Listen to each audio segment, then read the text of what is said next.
نحمده ونصلي على رسوله الكريم اما بعد فقد قال الله تبارك وتعالى كما ورد في سورة الأحزاب اعوذ بالله من الشيطان الرجيم بسم الله الرحمن الرحيم ما كان محمد أبا أحد من رجالكم ولكن رسول الله وخاتم النبيين والله بكل شيء وكان الله بكل شيء عليما وقال عز وجل كما ورد 3 مرات في القرآن في سورة التوبة وسورة الفتح وسورة الصف هو الذي أرسل رسوله بالهدى ودين الحق ليظهره على الدين كله وقال جل وعلا كما ورد في سورة الأنبياء وما أرسلناك إلا رحمة للعالمين وقال عز وجل كما ورد في سورة السبا وما أرسلناك إلا كافة للناس بشيرا ونذيرا صدق اللہ العظیم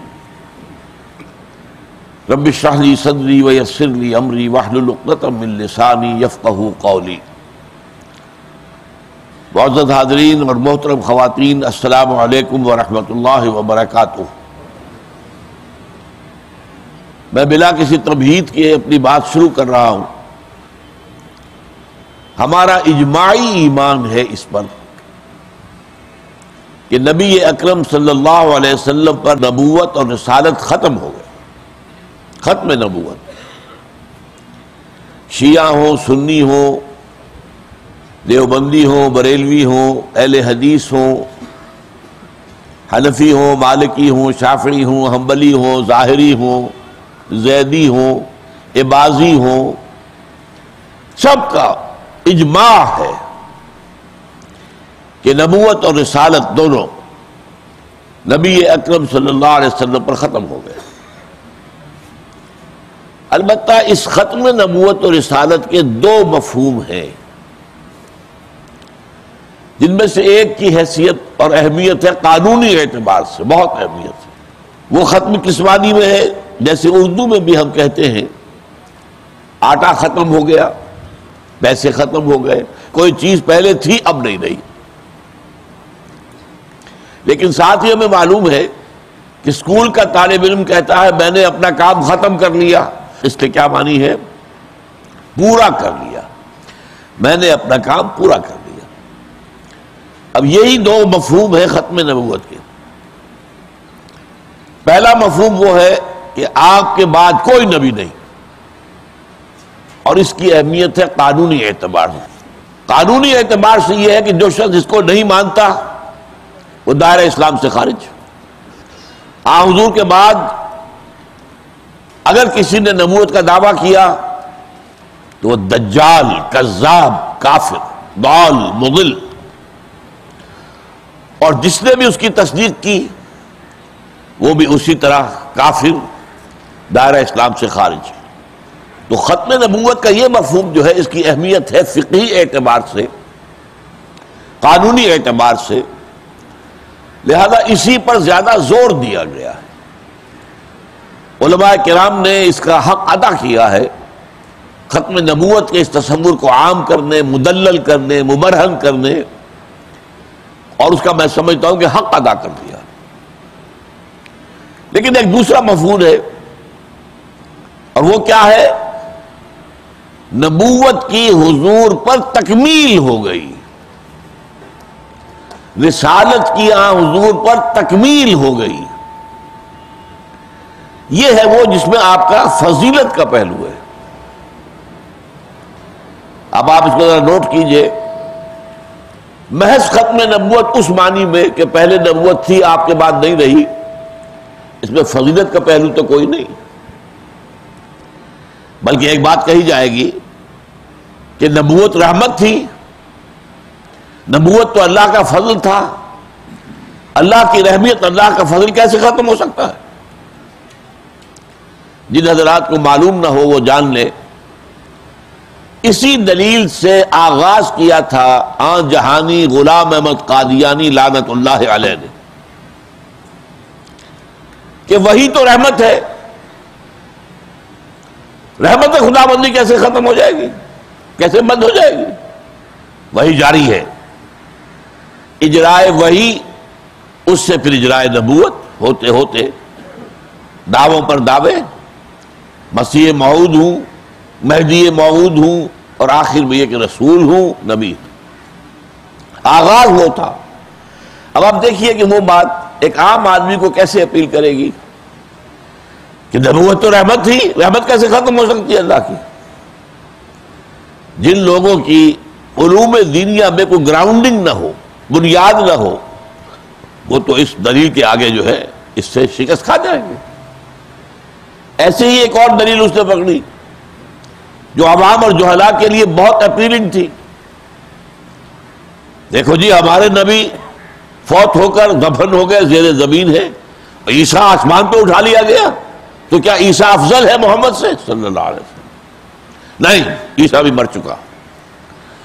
یہ جو وفات عیسیٰ کا عقیدہ گھڑا اس نے، دلیل یہ بنائی کہ یہ تو گویا کہ وہ افضل ہو گیا، وہ آسمان پر اٹھا لیا گیا، اور محمد صلی اللہ علیہ وسلم جو ہے وہ فوت ہوئے اور زیر زمین دفن ہو گئے۔ یہ بات بھی عام جہلاء جو عظمت محمد صلی اللہ علیہ وسلم اور عقیدت محمد اور محبت محمد میں یقیناً ان کے دلوں کے اندر ہوتی ہیں یہ چیزیں، چاہے وہ عالم نہ ہو، وہ مفکر نہ ہو، وہ فلسفی نہ ہو، لیکن یہ باتیں تو ہیں۔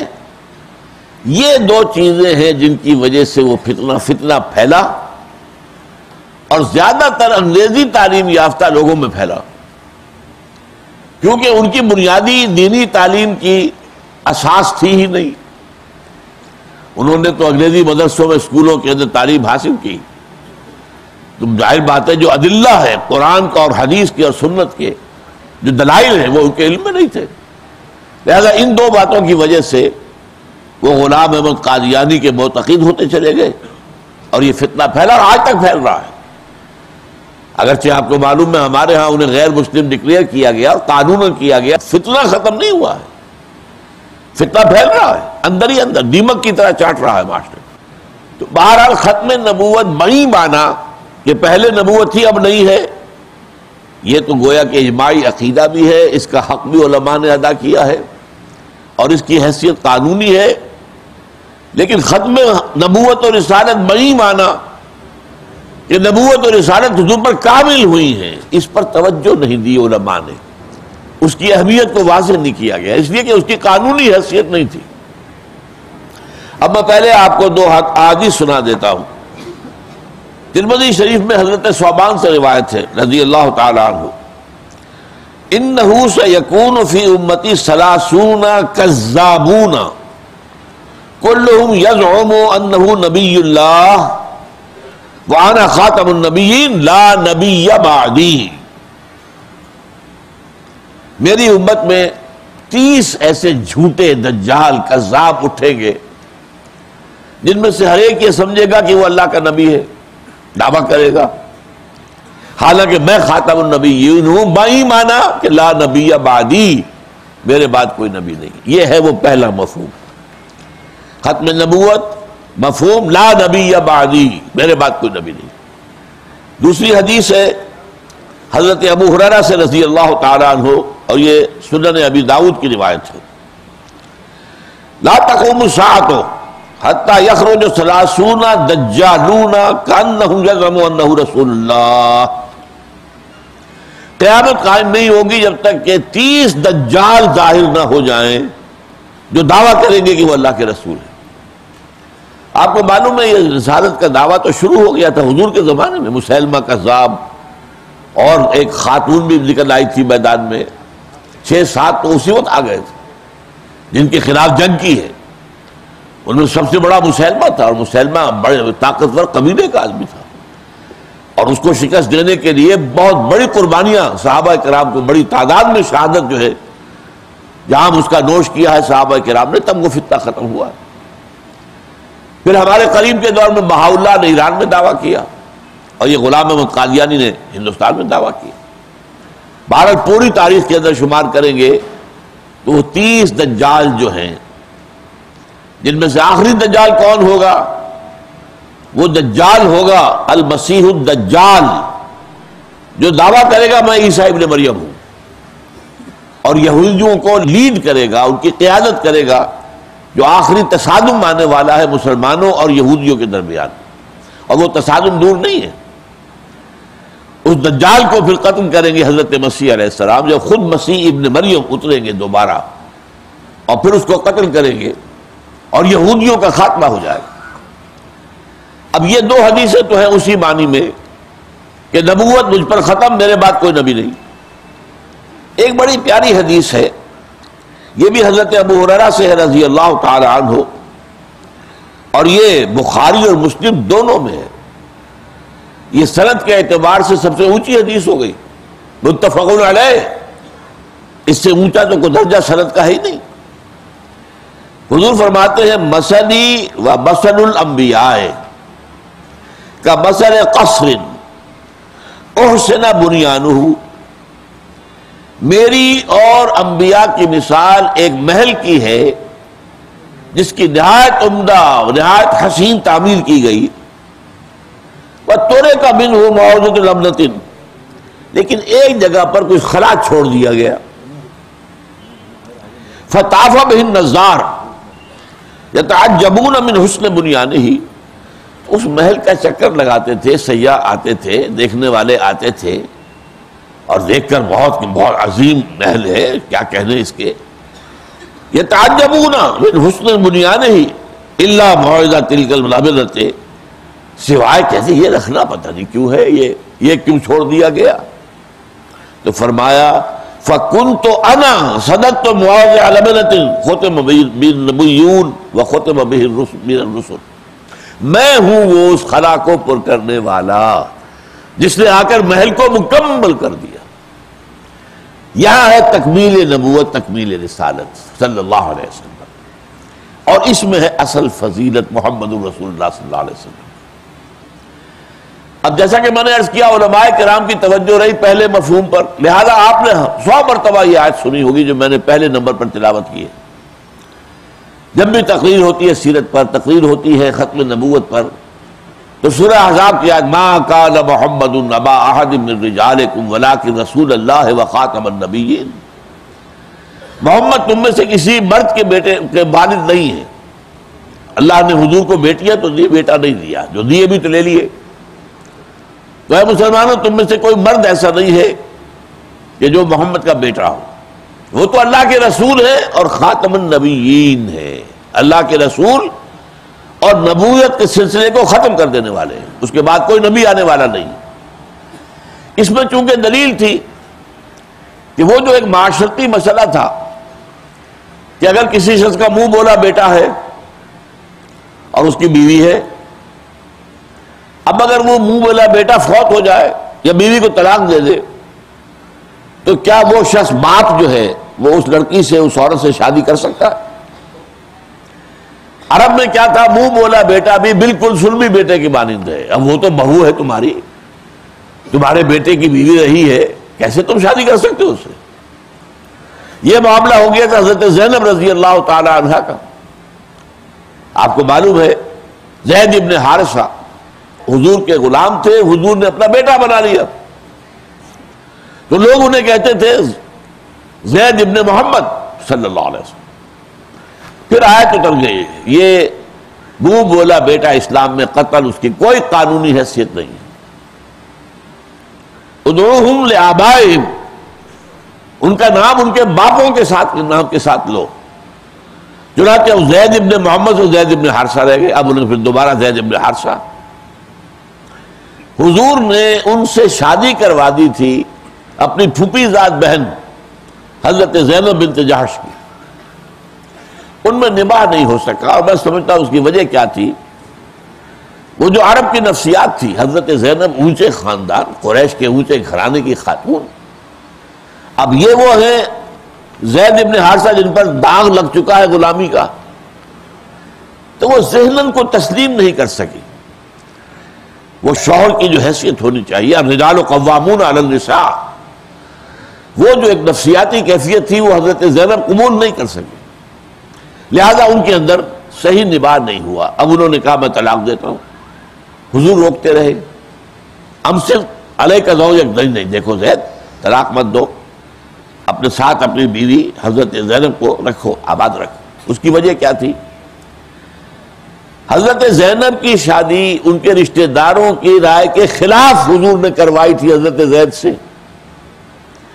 اب یہ کہ وہ مطلقہ بھی ہو جائے تو یہ تو صدمہ در صدمہ ہو جائے گا۔ تو حضور کا گمان یہ تھا کہ اگر خدا نہ خواستہ ایسا ہو ہی گیا تو زینب کی دلجوئی کے لیے پھر میں خود ان سے نکاح کروں گا۔ لیکن یہ کہ عرب کے رواج کے مطابق تو یہ کہ اوئے اوئے ہو جائے گی، بہت لوگوں کے اندر شور بچ جائے گا، محمد نے اپنی بہو سے شادی کر لی۔ اس لیے یہ آیات نازل ہوئی ہے کہ محمد آخری نبی ہے، تمہاری اس معاشرتی غلطی کی اصلاح اگر یہ نہیں کرے گے تو پھر کون کرے گا؟ اس معنی میں کہا گیا ما کان محمد ابا احد من رجالکم، محمد زید کے باپ نہیں ہے، لہذا ان کی بیوی ان کی بہو نہیں ہے۔ اور یہ جو ایک تمہارے ہاں خیال پھیلا ہوا ہے اس کی نفی کرنے کے لیے اللہ نے فیصلہ کیا، زوجناکہا، قرآن مجید کے الفاظ ہیں کہ ہم نے آپ کے زوجیت میں دے دیا ہے زینب کو۔ اس لیے حضرت زینب جو ہے، جو دوسری ازواج مطہرات ہیں، ان پر فخر کیا کرتی تھی، آپ لوگوں کا نکاح زمین پر ہوا، میرا نکاح آسمان پر ہوا ہے، اللہ نے نکاح پڑھایا میرا۔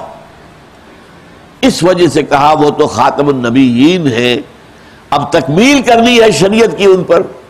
اگر یہ رکھنا رہ گیا تو تکمیل نہیں ہو سکے گی، کسی اور کی حیثیت یہ نہیں ہوگی کہ وہ اس چیز کے اندر تبدیلی کر سکے۔ یہ ہے پورا پس منظر۔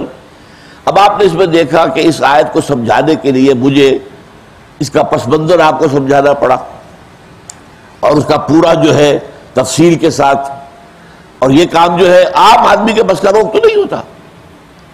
اس لیے یہ ہے کہ اس آیت کو جو ہم پیش کرتے ہیں اور زیادہ تر علماء اسی پر انحصار کرتے ہیں، تو اس کی وجہ سے ان کے پروپیگنڈے کی تردید کے لیے یہ کافی نہیں ہوئی۔ ان کے پروپیگنڈے کے لیے اصل تردید کیا ہے؟ محمد پر نبوت ختم ہی نہیں ہوئی ہے، کامل ہوئی ہے۔ رسالت ختم ہی نہیں ہوئی ہے، کامل ہوئی ہے۔ ایک دیوار چلی آ رہی ہے، فصیل چلی آ رہی ہے، اونچائی وہی ہے، وہی اونچائی ہے، ایک جگہ آ کے فصیل ختم ہو گئی تو کون سی فضیلت ہوئی اس میں؟ ہاں، ایک شے اونچی ہوتی گئی، اونچی ہوتی گئی، اونچی ہوتی گئی، اپنے عروج کو پہنچی، کلائمیکس کو پہنچی، اب ختم ہوئی۔ یہ ہے فضیلت۔ اس فضیلت کا ادراک اگر ہو جائے اور ختم نبوت اور ختم رسالت کے جو مظاہر ہیں اگر ان کا ادراک ہو جائے تو جڑ کٹ جاتی ہے پھر کسی بھی شخص کے لیے کہ وہ نبوت کا دعویٰ کر سکے اور اس پر لوگوں کو کسی درجے میں گمراہ کر سکے۔ اب یہ جو مضمون ہے یہ قرآن مجید میں 3 جگہ پر آیا ہے۔ میں نے وہ آیت آپ کو سنائی ہے، سورہ توبہ میں، سورہ فتح میں، سورہ صف میں۔ جو بڑا حصہ آیت کا وہ ایک مرتبہ ایک ہی ہے، ایک حرف کا بھی فرق نہیں۔ هو الذی ارسل رسولہ بالہدی ودین الحق لیظہرہ علی الدین کلہ۔ اس کے اندر در حقیقت نبوت کی تکمیل اور رسالت کی تکمیل کا ذکر ہے۔ لیکن پہلے آپ ایک بات سمجھ لیجئے، یہ نبوت اور رسالت ہم معنی لفظ ہیں یا ان میں فرق ہے؟ بہرحال 2 اصطلاحات ہیں تو فرق تو ہوگا۔ کسی زبان کے کوئی سے 2 الفاظ بالکل ہم معنی نہیں ہوتے، ہم کہہ دیتے ہیں مترادف ہے، کوئی نہ کوئی باریک فرق ہوتا ہے۔ نبوت اور رسالت میں کیا فرق ہے؟ یہ ایک علمی موضوع ہے، میں چھیڑ نہیں رہا اس وقت، لیکن جو اس کی بات متفق علیہ ہے، سب مانتے ہیں، وہ یہ ہے نبوت عام ہے، رسالت خاص ہے۔ ہر رسول تو لازماً نبی بھی ہے، ہر نبی لازماً رسول نہیں ہے۔ چنانچہ آپ نے سنا ہوگا، روایات ہیں، انبیاء تو 1.25 لاکھ آئے ہیں، رسول 313 ہیں۔ رسالت خاص، نبوت عام۔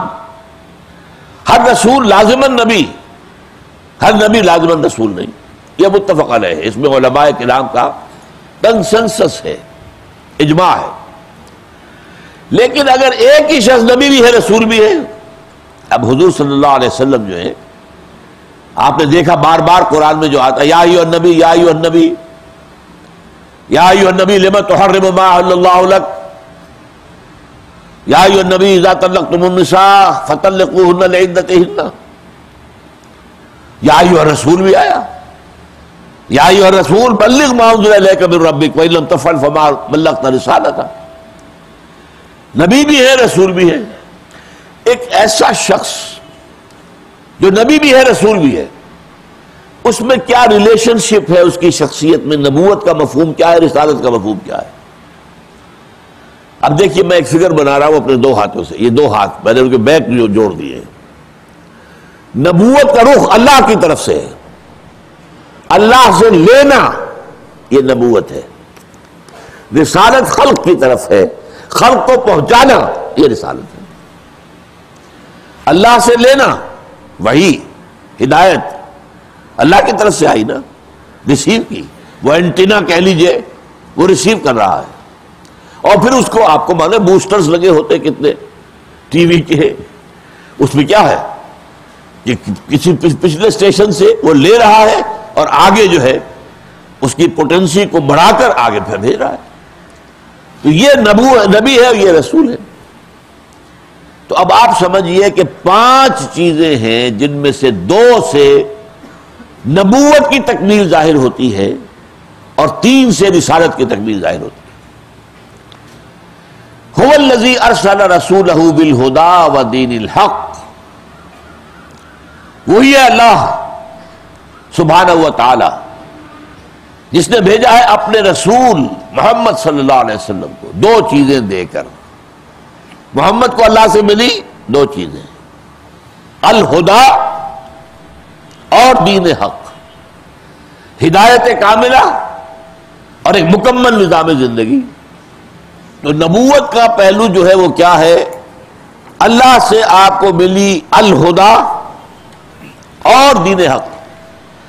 اچھا اس میں بعض لوگ مغالطے میں آ جاتے ہیں، قرآن ہی تو دین حق ہے. نہیں، سمجھ لیں میری بات. قرآن پر جب تک سنت رسول کا اضافہ نہیں ہوگا دین نہیں بنے گا. سادہ ترین مثال ہے نماز قائم کرو، نماز قائم کرو، نماز قائم کرو.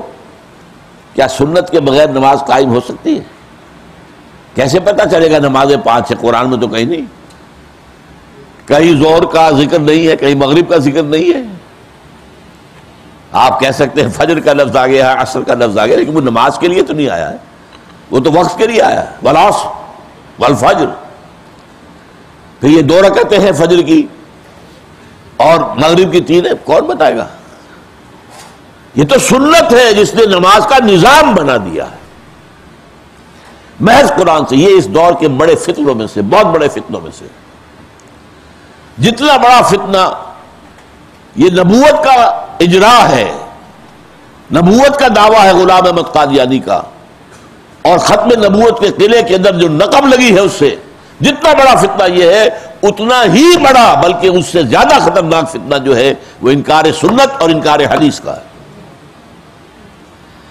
پہلا فتنہ جو ہے وہ اکثر لوگوں کو جلدی سمجھ میں آ جاتا ہے، انکار حدیث اور انکار سنت کا فتنہ سمجھ میں نہیں آتا.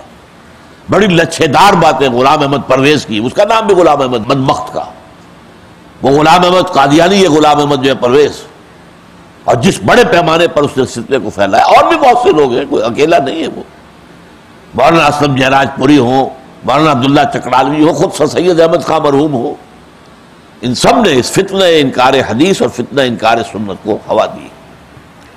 میں آپ کو یہ بتا رہا ہوں کہ الہدا، محض الہدا پر نظام نہیں بن سکتا جب تک کہ سنت ایڈ نہ کی جائے. اس حوالے سے آپ سمجھیے کہ الہدا ہدایت. اب غور کیجئے، یہ حضور سے پہلے جو 1.25 لاکھ انبیاء آئے ان کے پاس ہدایت نہیں تھی. سوچئے اگر نہیں تھی تو پھر نبی کیسے ہوئے؟ قرآن سے گواہی دے رہا ہوں، انا انزلنا التوراۃ فیہا ھدی و نور. ہم ہی نے تورات نازل کی تھی، سورہ مائدہ کی آیت ہے 7ویں رکوع کی پہلی. ہم نے ہی تورات نازل کی تھی، اس میں ہدایت بھی تھی، نور بھی تھا۔ آگے چل کر فرماتے ہیں انجیل فیہ ھدی و نور، اس میں بھی ہدایت بھی تھی، نور بھی تھا۔ تو نبیوں کے ذریعے ہدایت تو آتی رہی، لیکن ہوا کیا ہے؟ ہدایت تدریجاً ترقی کرتے ہوئے اپنے مقام کمال کو پہنچی ہے محمد رسول اللہ صلی اللہ علیہ وسلم۔ اور اس بات کو سمجھیے کہ اس کا تعلق کس سے ہے؟ اس کا تعلق ہے انسانی نوع انسانی کے ذہنی ارتقاء کے ساتھ۔ جیسے جیسے ذہنی ارتقاء بڑھا ہے، ہدایت کا درجہ بھی بڑا ہوتا چلا گیا۔ اب آپ سوچئے اگر پہلے دن قرآن دے دیا جاتا تو اسے سمجھتا کون؟ پرائمری کا آپ کا بچہ ہے، آپ پی ایچ ڈی ڈاکٹر لا کے رکھ دیجئے اس کے لیے، اسے ٹیوشن دینے کے لیے، پڑھائے گا کیا؟ اس کو پڑھائے گا تو وہی جو پرائمری کا بچہ پڑھ سکتا ہے۔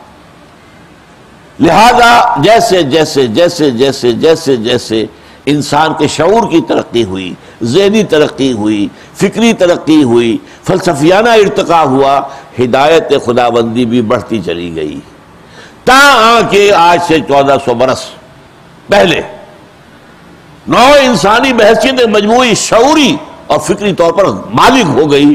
اب الہدا، اب ہدن نہیں، الہدا، the guidance, the total guidance, the complete guidance دے دی گئی۔ اس فرق کو اگر آپ نہیں سمجھیں گے تو پھر وہ فضیلت محمدی تو سامنے نہیں آئے گی۔ اس میں بلکہ ایک لطیف انداز میں بات کہا کرتا ہوں میں، تورات کی حفاظت کا ذمہ اللہ نے نہیں لیا۔ اگر اللہ ذمہ لیتا تو کیا تورات میں تحریف ممکن تھی؟ انجیل کا ذمہ نہیں لیا۔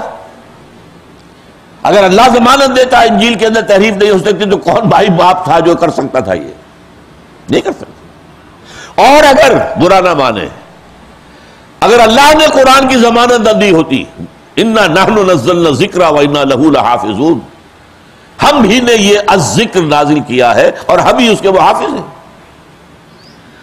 پہلا ٹکڑا تورات کو بھی اپلائی کرے گا، انجیل کو بھی اپلائی کرے گا۔ تورات کس نے نازل کی؟ اللہ نے کی۔ انجیل کس نے نازل کی؟ اللہ نے کی۔ انا لہ لحافظون ان کے لیے نہیں آیا۔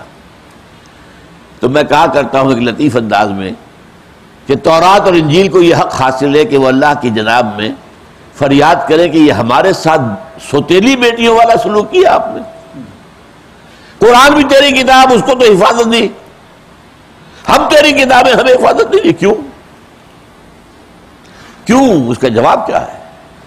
بھائی ابھی تو انسان ذہنی ارتقاء کے مراحل سے گزر رہا تھا، یہ انٹرم پیریڈ کی ہدایات تھی جو دی گئی ہیں۔ آپ کو معلوم ہے تورات کے لیے سب سے بڑا لفظ کیا ہے؟ 10 کمانڈمنٹس، احکام عشرہ۔ ابھی انسان اتنا بالغ نہیں تھا کہ حکمت کو سمجھ سکے، احکام دے دیے، یہ کرو یہ نہ کرو۔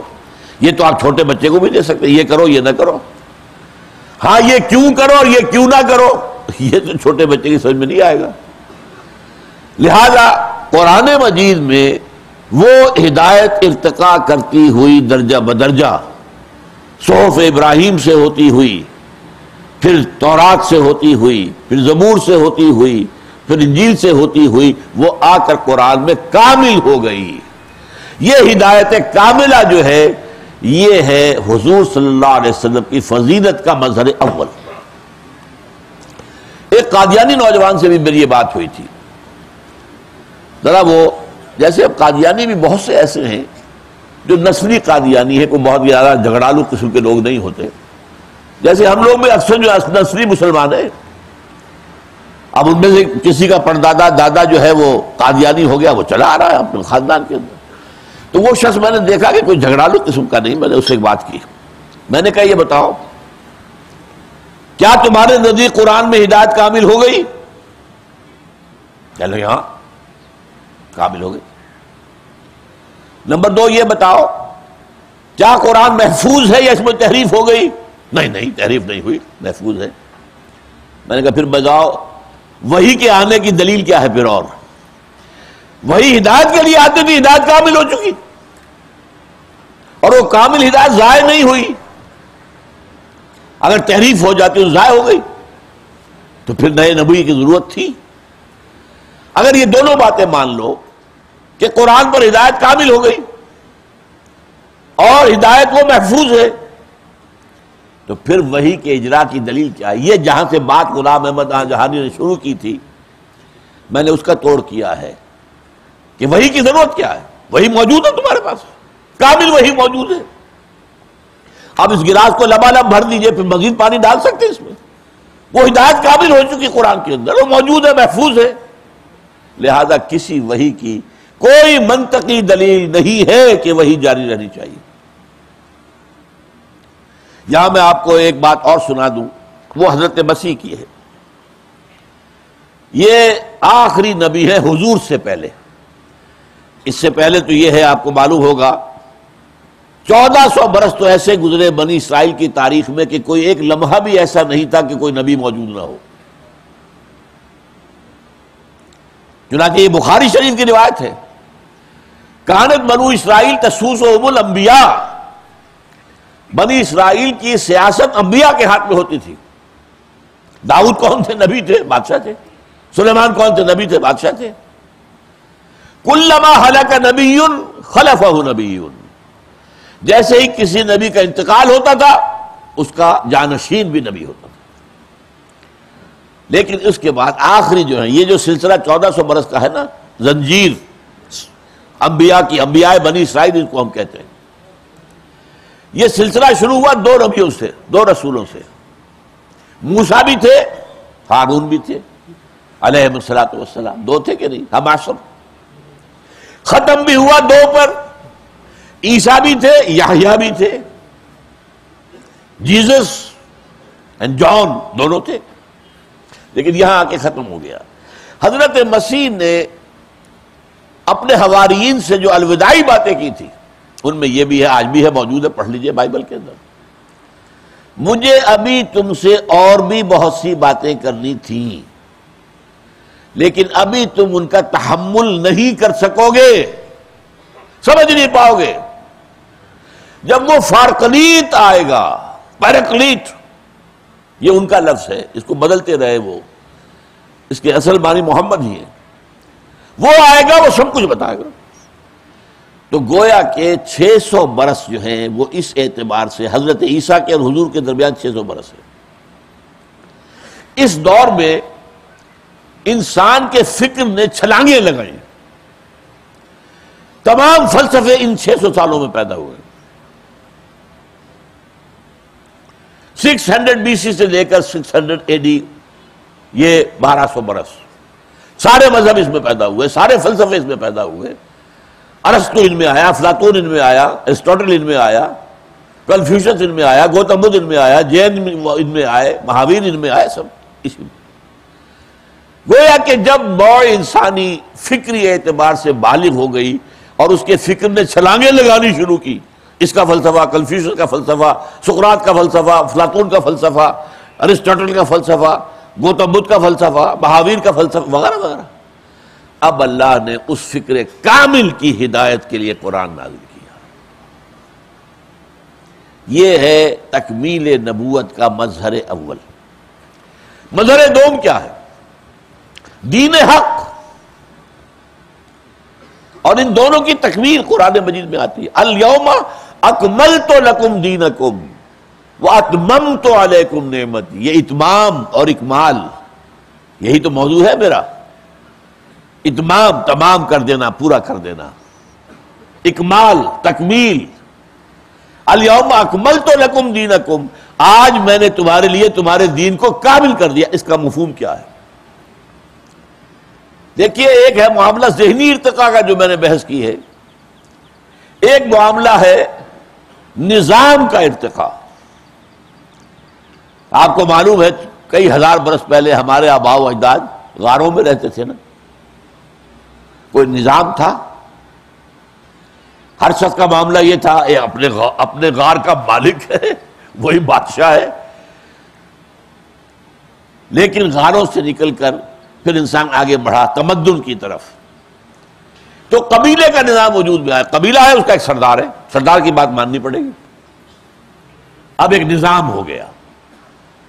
فرض کیجئے کہ کسی قبیلے کے کسی شخص کو قبیلے کی کوئی ریت یا رسم پسند نہیں ہے، اسے کہا جائے نہیں، یہ ہماری قبائلی رسم ہے، تو ماننی پڑے گی، کرنی پڑے گی۔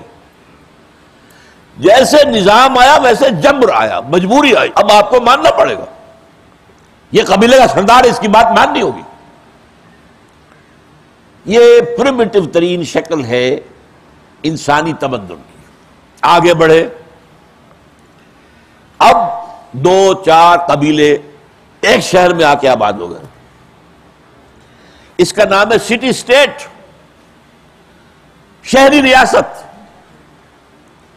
اب ظاہر بات ہے ہر قبیلے کے تو اپنے رسوم ہیں، رواج ہیں، قواعد ہیں، ضوابط ہیں، لیکن یہ کہ ان کے درمیان انٹریکشن کیسے ہوگا، کیا اصول ہوں گے اس کے۔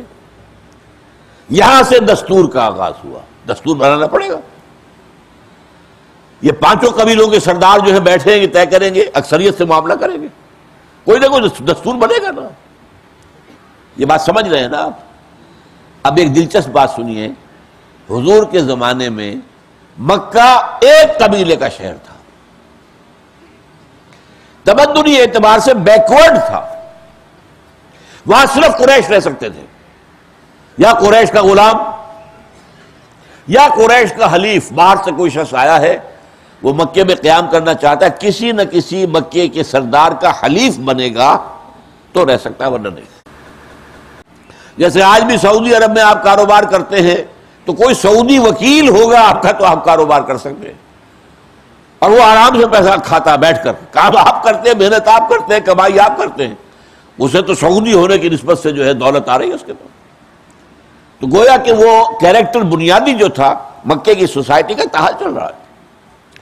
وہ ایک قبیلے کا شہر تھا، مدینے میں 5 قبیلے تھے، ملٹی ٹرائبل سٹی اسٹیٹ۔ یہ ہے کہ جہاں آ کر اب کچھ نہ کچھ طے کرنا پڑے گا۔ مثلا میں مثال دیتا ہوں، اوس کا قبیلہ چھوٹا تھا، خزرج کا بڑا تھا۔ اب ان کے ہاتھ طے تھا، اگر کوئی اوسی خزرجی کو قتل کرے گا تو 3 گنا دیت دینی پڑے گی، خون بہا 3 گنا ہوگا، اور اگر کوئی خزرجی قتل کر دے اوسی کو تو اکیرا، خزرجی نے قتل کیا اوسی کو تو 100 اونٹ، اور اوسی قتل کر دے خزرجی کو تو 300 اونٹ۔ اب خون کھولتا ہوگا کہ نہیں اوسی نوجوان کا؟ یہ کیا بات ہوئی؟ میرا خون جو ہے 1/3 قیمت کا ہے خزرجی نوجوان کے خون سے، لیکن ماننا پڑے گا۔ If you want to stay in Medina, in Yathrib, this is the decision، ماننا پڑے گا۔ یہ مدینہ منورہ کی ریاست تھی۔ اس سے اگلی سٹیج کیا آئی؟ بڑی بڑی امپائرز وجود میں آ گئی، عظیم مملکتیں، شہنشاہیت۔ اب جو جبر آیا ہے، ظلم آیا ہے، کسان خون پسینہ ایک کرے گا اور آ کر جاگیردار جو ہے لائنس شیئر لے جائے گا پیداوار میں سے، اس میں سے کچھ اپنے پاس رکھے گا اپنے عیش، اور کوئی بادشاہ کو بھیج دے گا، بادشاہ محل بنائے گا، اس کے اندر جو ہے مخملی سارا معاملہ ہوگا، سب ہوگا۔ یہ سارا عیش وہ کر رہا ہے، محنت یہ کر رہا ہے، ایکسپلائٹیشن، ورسٹ ایکسپلائٹیشن۔ اور اس اندیشے سے کہ ہو سکتا ہے کہ عوام میں بغاوت ہو جائے، وہ فوج بھی کھڑی رکھے گا سر کچلنے کے لیے۔ ذرا کسی نے سر اٹھایا اور اس کے سر کو بھی کر دی گئی۔ یہ ہے امپیریلزم۔ اور آپ کو معلوم ہے حضور کے زمانے میں 2 عظیم سلطنتیں سر پر موجود تھیں۔ جزیرہ نماء عرب کے سر پر جائیے، جیسے افغان کا چہرہ چھوٹا ہوتا ہے، پگڑی اس کی بہت بڑی ہوتی ہے، تو جزیرہ نماء عرب کے اوپر جو ہے ایک طرف سلطنت ایران، ایک طرف سلطنت روما، 2 عظیم سلطنتیں۔ اور عرب ممالک میں سے شام رومیوں کے قبضے میں، عراق ایرانیوں کے قبضے میں۔ وہاں بادشاہت کا بدترین نظام آیا۔ اب وقت آیا ہے کہ نوع انسانی کو وہ نظام عدل اجتماعی عطا کر دیا جائے جس میں ظلم ختم ہو جائے، ایکسپلائٹیشن ختم ہو جائے، جس میں یہ کہ اکویٹیبل ڈسٹریبیوشن آف ویلتھ ہو، دولت کی تقسیم منصفانہ ہو، جس میں پیدائشی طور پر کوئی نہ اونچا ہو نہ نیچا ہو۔ پیدائشی طور پر تمام انسانوں کو مانا جائے کہ مساوی ہے، وہ چاہے مرد ہو چاہے عورت، مساوی ہے، شرف انسانیت دونوں کے اندر مشترک ہے۔ اور لا فضل لعربی علی عجمی ولا لعجمی علی عربی ولا لاسود علی احمر ولا لاحمر علی اسود، کوئی فضیلت نہیں ہے عرب کو اجمی پر، کسی اجمی کو عرب پر، نہ کسی گورے کو کالے پر، نہ کسی کالے کو گورے پر۔ یہ حجۃ الوداع کے جملے تو آپ نے سنے ہوں گے، بہت مرتبہ سنے ہوں گے۔ تو ایک انصاف پر مبنی نظام قائم کرنا، مکمل نظام، یہ تھی اب وقت کی سب سے بڑی ضرورت۔ اور آپ کو معلوم ہے کہ آج وہ اجتماعی نظام اور پھیل گیا ہے، اس نے افراد کو شکنجے میں لے لیا ہے۔ آپ اپنے بچے کی تعلیم و تربیت اپنی مرضی سے نہیں کر سکتے، کیا کریں گے؟ آپ نے اسکول کے حوالے کیا، you have wash your hands. اب وہ اسکول بنائے گا جو کچھ بچے کو بنائے گا، اس کا ذہن بنائے گا، اور وہ حکومت کنٹرول کرے گی اس کو۔ ٹیلی ویژن کو حکومت کنٹرول کرے گا، وہ ذہن بنائے گا۔ آپ لاکھ یہ کر لیں گے کہ اپنے گھر میں ٹیلی ویژن نہیں لائیں گے، بچہ جا کر کسی دکان پر دیکھے گا، کسی پڑوسی کے گھر میں دیکھے گا۔ آپ غار میں بند تو نہیں کر سکتے نا اس کو۔ آج اجتماعی زندگی گرفت میں آ چکی ہے، شکنجے میں آ چکی ہے، نظام نے گھیراؤ کر لیا انسان کا، اور اس نظام کے اندر ظلم کون کون سے ہے؟ علامہ اقبال کے الفاظ میں سنا رہا ہوں، خواجہ از خون رگے مزدور سازد لال ناب۔ خواجہ سرمایہ دار، کارخانے دار، خواجہ کارخانے دار جو ہے وہ اپنے مزدوروں کی رگوں میں دوڑنے والے سرخ خون سے وہ سرخ شراب بنا رہا ہے جو شام کو بیٹھ کر پیتا ہے۔ کہاں سے آ رہی شراب؟ یہ اس کے باپ کی کمائی ہے؟ یہ مزدوروں کی کمائی ہے۔ خواجہ از خون رگے مزدور سازد لال نام، از جفائے دہ خدایاں کشت دہقانہ خراب۔ اور یہ جاگیردار، یہ وڈیرے، یہ لینڈ لارڈز، یہ قبیلوں کے سردار جو عیش کرتے ہیں، جن کے بچوں کی تعلیم یورپ میں ہوتی ہے، جو جا کر اپنی گرمیاں وہاں گزارتے ہیں، وہ جو کاشتکار ہے، جو ہاری ہے، جو غریب خون پسینہ اس کا ہے، اس کے بچے کے لیے دوا نہیں ہے، اس کے بچے کے لیے غذا نہیں ہے، اس کے بچے کے لیے تعلیم نہیں ہے۔ اور یہ لینڈ لارڈ، فیوڈل لارڈز، یہ بیٹھے ہوئے عیش کر رہے ہیں۔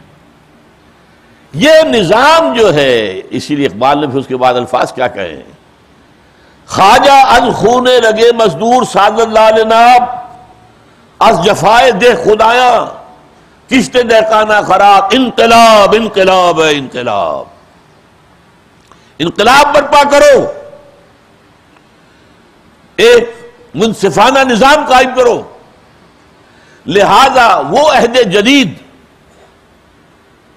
جس کے فاتح، آغاز کرنے والے محمد رسول اللہ ہیں، اس عہد کی سب سے بڑی ضرورت ایک نظام ہے، اور یہ نظام جو ہے اس کو بنانا، متوازن نظام بنانا، معتدل نظام بنانا، منصفانہ نظام بنانا، عادلانہ نظام بنانا، عدل و قسط پر مبنی نظام بنانا، یہ انسانی ذہن کا کے بس میں نہیں ہے۔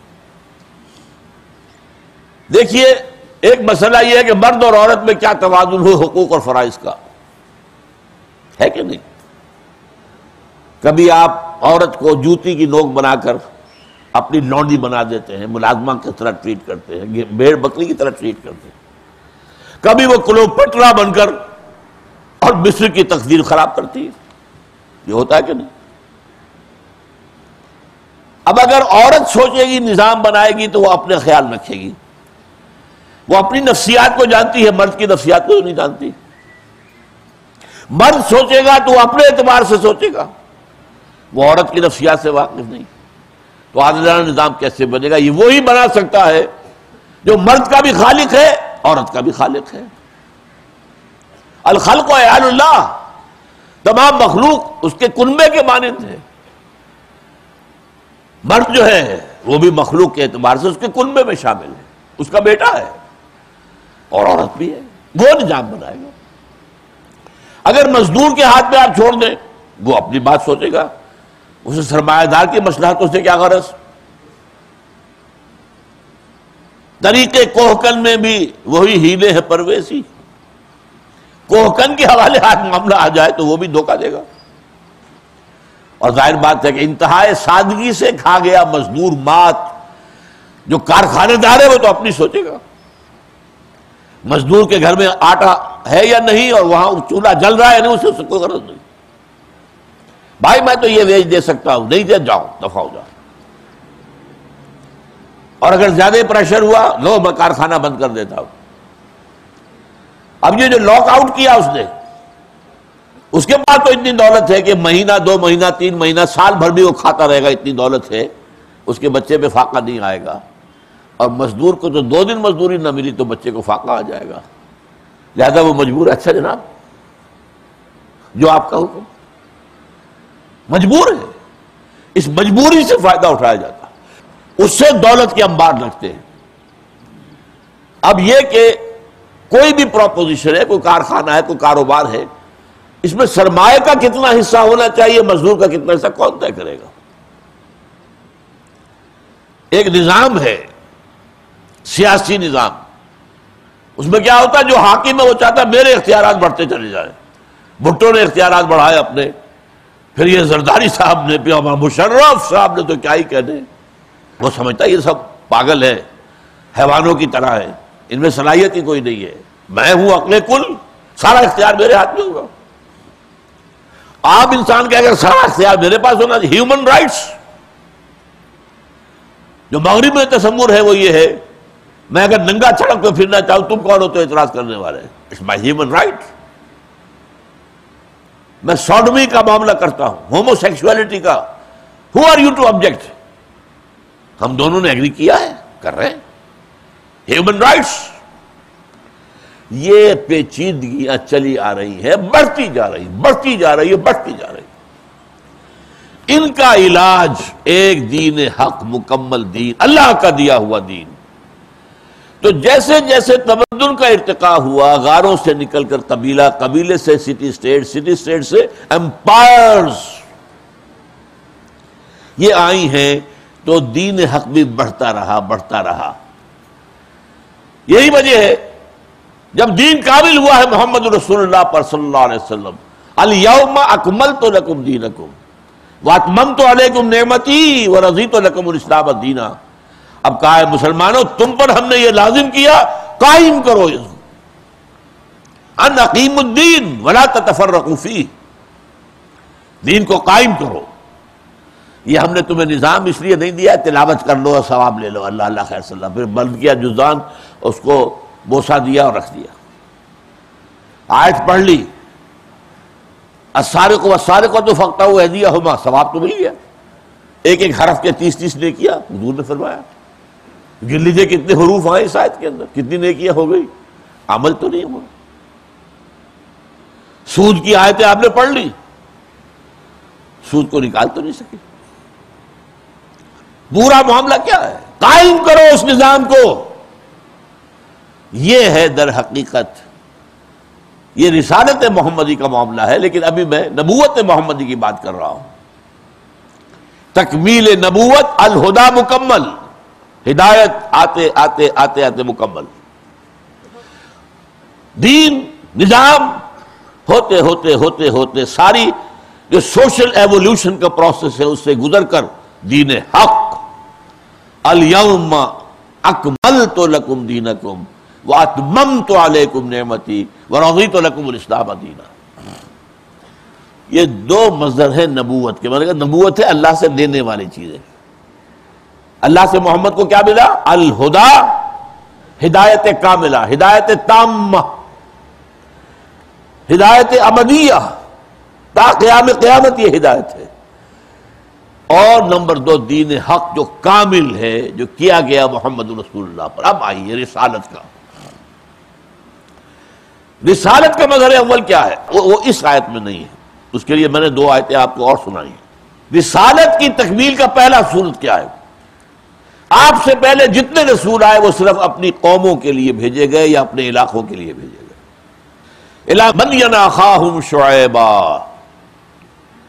الی عاد اخاہم ہودا الی ثمود اخاہم صالحا، اپنی اپنی قوم کی طرف، پوری نوع انسانی کی طرف نہیں۔ سمجھ لیں میری بات؟ لہذا قرآن میں آپ پڑھتے ہیں ہر رسول کی دعوت یا قوم یا قوم یا قوم اعبدوا اللہ ما لکم من الہ غیرہ، یا قوم اعبدوا اللہ واطیعون، اے میری قوم اے میری قوم اے میری قوم۔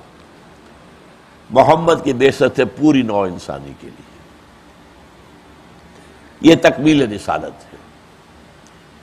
وما ارسلناک الا رحمۃ للعالمین، ہم نے نہیں بھیجا ہے آپ کو اے محمد صلی اللہ علیہ وسلم مگر تمام جہانوں کے لیے رحمت، تمام جہان والوں کے لیے، کالوں کے لیے، گوروں کے لیے، مشرق والوں کے لیے، مغرب والوں کے لیے، شمال والوں کے لیے، جنوب والوں کے لیے، عربوں کے لیے، ایرانیوں کے لیے، ترکوں کے لیے، ہندیوں کے لیے، جاپانیوں کے لیے، چینیوں، سب کے لیے۔ وَمَا أَرْسَلْنَاكَ إِلَّا كَافَّةً لِلنَّاسِ بَشِيرًا وَنَذِيرًا، یہ بہت ہی اسپیسیفک آیت ہے۔ ہم نے نہیں بھیجا ہے آپ کو مگر تمام نوع انسانی کے لیے بشیر اور نذیر بنا کر۔ اور سورہ اعراف میں فرمایا اے نبی کہہ دو قل یا ایھا الناس انی رسول اللہ الیکم جمیعا، میں اللہ کا رسول ہوں تم سب کی طرف۔ اور عجیب بات ہے، حضور نے ابتدائی میں، قرآن میں تو یہ آیتیں بعد میں آئی ہیں، حضور نے تو ڈے ون سے یہ بات واضح کر دی تھی۔ بالکل آغاز میں جب آپ کو حکم ہوا وَأَنذِرْ عَشِيرَتَكَ الْأَقْرَبِينَ، اپنے قریبی رشتہ داروں کو، قرابت داروں کو خبردار کیجئے، آپ نے بنو ہاشم کی دعوت کا اہتمام کیا۔ بنو ہاشم پورا قبیلہ، مرد آئے ہوں گے، عورتیں نہیں، کھانا کھلایا۔ اب کھڑے ہو کر آپ نے اپنی بات کہنی چاہیے تو ہوٹنگ کی، ابو لہب نے، اوروں نے شور مچایا، سیٹیاں بجائیں، بات نہیں سنی، چلے گئے۔ چند دن کا وقفہ دے کر آپ نے پھر کیا، پھر علی کو حکم دیا رضی اللہ تعالی عنہ، علی اہتمام کرو کھانے کا، پھر بلایا، پھر سب آ گئے۔ اب جو آپ کھڑے ہوئے تو میں یہ کہا کرتا ہوں کہ لوگوں کو شرم آ گئی ہوگی کہ 2 مرتبہ کھانا کھا لیا ان کا، تو سن لو بھائی۔ اب آپ نے کھڑے ہو کر کہا ان الرائد لا یکذب اہل مہران، یہ خطبہ عظیم ترین خطبہ ہے۔ ہماری حدیث کی کتابوں کی حد تک، جہاں تک میرا مطالعہ، احادیث کا وہ ذخیرہ بہت وسیع ہے، ہو سکتا ہے کہیں ہو لیکن مجھے ملی نہیں ہے۔ یہ خطبہ مجھے ملا ہے نہج البلاغہ، جو اہل تشیع کی کتاب ہے، جس میں حضرت علی کے خطبات ہیں زیادہ تر، لیکن شروع میں یہ خطبہ نبوت جو ہے وہ دیا گیا، اور بہترین خطبہ ہے۔ ان الرائد لا یکذب اہلہ واللہ لو کذبت الناس جميعا ما کذبتکم ولو غررت الناس جميعا ما غررتکم۔ دیکھو، قافلے کا رہنما کبھی قافلے کو دھوکہ نہیں دیا کرتا، کبھی وہ راستے سے بھٹکائے گا؟ میں تمہارا رہنما ہوں۔ پھر عجیب بات، خدا کی قسم اگر میں بالفرض تمام نوع انسانی سے جھوٹ بول سکتا، کبھی تم سے تو کبھی نہ بولتا۔ یو آر مائی کِتھ اینڈ کن، وَلَوْ غَرَرْتُ النَّاسَ جَمِيعًا مَا غَرَرْتُكُمْ، میں تمام انسانوں کو دھوکہ دے سکتا، تبھی تمہیں تو کبھی نہ دیتا۔ اب اس تمہید کے بعد بات کی، کس قدر شاندار تمہید ہے۔ اب فرمایا وَاللَّهِ الَّذِي لَا إِلَهَ إِلَّا هُوَ انی لرسول اللہ الیکم خاصۃ وإلی الناس عامۃ، میں اللہ کا رسول بھیجا گیا ہوں بنا کر تمہارے لیے خاص طور پر، چونکہ تم میں سے ہوں۔ هو الذی بعث فی الامیین رسولا منہم، تو بعثت عمومی، بعثت خصوصی اہل عرب کے لیے، اور عمومی وإلی الناس کافۃ، تمام انسانوں کی طرف بھی میں بھیجا گیا ہوں بالعموم۔ وہی لفظ ہے اس میں جو سورہ سبا کی آیت میں آیا ہے وَمَا أَرْسَلْنَاكَ إِلَّا كَافَّةً لِلنَّاسِ بَشِيرًا وَنَذِيرًا۔ یہ پہلا مظہر ہے رسالت کی تکمیل کا۔ اور یہاں بھی میں آپ سے عرض کر دوں، جو آخری نبی یا رسول تھے حضور سے پہلے وہ حضرت عیسیٰ، حضرت عیسیٰ اور حضور کے درمیان 600 سال کہلاتے فترت وحی، ان 6 صدیوں کے دوران کوئی نبی دنیا میں نہیں تھا، نبوت کا وقفہ تھا۔ آخری نبوت کے خورشید کے طلوع ہونے سے پہلے ایک شب گزری ہے، وَاللَّيْلِ إِذْ أَدْبَرَ وَالصُّبْحِ إِذَا أَسْفَرَ۔ یہ 600 برس کی رات اب اس نے پیٹھ دکھائی ہے، وہ جا رہی ہے، اور خورشید نبوت محمدی اور رسالت محمدی طلوع ہو گیا۔ کَلَّا وَالْقَمَرِ وَاللَّيْلِ إِذْ أَدْبَرَ وَالصُّبْحِ إِذَا أَسْفَرَ إِنَّهَا لَإِحْدَى الْكُبَرِ نَذِيرًا لِلْبَشَرِ۔ حضرت عیسیٰ بھی یہ کہتے ہیں اپنی قوم سے، دیکھو میں صرف بنی اسرائیل کے گھرانے کی کھوئی ہوئی بھیڑوں کی تلاش میں آیا ہوں، اور اپنے حواریین سے کہتے ہیں بنی اسرائیل سے باہر تم نے اپنی دعوت و تبلیغ نہیں کرنی ہے۔ یہ موجود ہے، آج بھی انجیل کے اندر موجود ہے۔ صرف وہ قرآن بھی کہتا ہے رسولاً الی بنی اسرائیل، سورہ آل عمران کے اندر وہ رسول بنا کر بھیجے گئے تھے بنی اسرائیل کی طرف۔ یہ بعد میں سینٹ پال نے جو تبدیلیاں کی ہیں، حضرت عیسیٰ کا دین ختم کر دیا اس نے۔ جیسے عبداللہ ابن سبا آیا تھا یہودی، اور لبادہ اوڑھ کر اس نے دین محمدی میں جو تقسیم و تفریق پیدا کی ہے، ایسے ہی وہ یہودی جو ہے جب تک حضرت عیسیٰ دنیا میں تھے وہ بدترین دشمن تھا، پرسیکیوٹ کرتا تھا حضرت مسیح کو۔ حضرت مسیح اٹھا لیے گئے، اب اس نے لبادہ اوڑھا، مجھے بشارت ہوئی ہے، خواب میں ملاقات ہوئی ہے مسیح سے، اور میں نے ان کا دین قبول کر لیا۔ اور پھر وہ ایسا ہوا کہ سارے مسیحی جو ہے اس کی اکثریت وہ اس کی عقیدت مند بن گئے۔ اب اس نے تبدیلیاں کی، ایسی ایسی تبدیلیاں، توحید کو تثلیث میں بدل دیا۔ جیسے عبداللہ ابن سبا نے آ کر توحید کے اندر نقب لگائی حضرت علی خدا ہے، اس نے تو حضرت مسیح کو خدا کا بیٹا کہا تھا، اس نے حضرت علی کو کہا خدا ہے۔ اور یہ اہل تشیع کی اپنی کتابوں میں موجود ہے کہ حضرت علی نے اپنے دور خلافت میں عبداللہ ابن سبا اور اس کے ساتھیوں کو وارن کیا، باز آ جاؤ اس عقیدے سے ورنہ میں تمہیں زندہ جلا دوں گا۔ انہوں نے کہا نہیں، تو خدا ہے، ہماری آزمائش کر رہا ہے، کر لے آزمائش، جلا دے۔ اور حضرت علی نے جلایا ہے 40 آدمی زندہ اس عقیدے۔ توحید وہاں تثلیث میں بدل گئی۔ نمبر 2، تبلیغ کرو، رومیوں کے اندر بھی تبلیغ کرو۔ رومی تھے اس وقت کے حاکم، رومن امپائر، اور اس کے لیے کیا کیا؟ شریعت ساقط کر دی۔ جیسے ہمارے کاٹھیا واڑ کے علاقے میں کچھ اسماعیلی مبلغ آئے، انہوں نے کہا ہندوؤں سے تو مسلمان ہو جاؤ، بس ایک کام کرنا پڑے گا، تم 9 اوتار تو پہلے مانتے ہو، ایک اوتار علی کو مان لو، 10واں اوتار، 10واں اوتار، بس تم مسلمان ہو گئے۔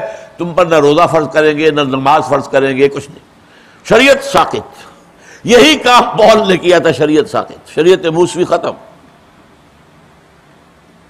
لہذا حضرت مسیح کی تعلیمات کو بالکل ختم کر کے رکھ دیا۔ یہ دی 100 کے مصنف نے صاف لکھا ہے کہ جب تک مسیح دنیا میں تھے، عیسائیوں کی حیثیت یہودیوں کے ایک فرقے کی تھی، ایک جماعت کی تھی، وہ علیحدہ مذہب نہیں تھا۔ علیحدہ مذہب سینٹ پال نے بنایا۔ دس از پالزم ناٹ کرسچینٹی، اس کی نسبت پال کی طرف ہے۔ انہوں نے یہ کہا تھا کہ میری رسالت جو ہے وہ بھی صرف بنی اسرائیل کے لیے، یہ صرف رسالت محمدی ہے جو پوری نوع انسانی کے لیے۔ اچھا، اس کا تعلق بھی ارتقاء کے ساتھ ہے۔ ایک تیسرا مادی ارتقاء بھی تو ہو رہا تھا نا، ذرائع رسل و رسائل۔ جب تک انسان پہیا جس نے ایجاد نہیں کیا تھا تو وہ گھسیٹتا تھا نا، کوئی سامان کو گھسیٹے گا اور کیا کرے گا؟ پہیا ایجاد ہو گیا، اب 2 پہیوں والا گڈھا بن گیا، اب کتنی آسانی سے اس کا روڈ آپ جو ہے کھینچ رہے ہیں۔ پہیا بہت بڑی ایجاد تھی۔ اسی طرح ہوتے ہوتے ہوتے ہوتے اب وہ دور آ گیا تھا کہ پوری نوع انسانی تک ایک پیغام پہنچایا جا سکتا تھا۔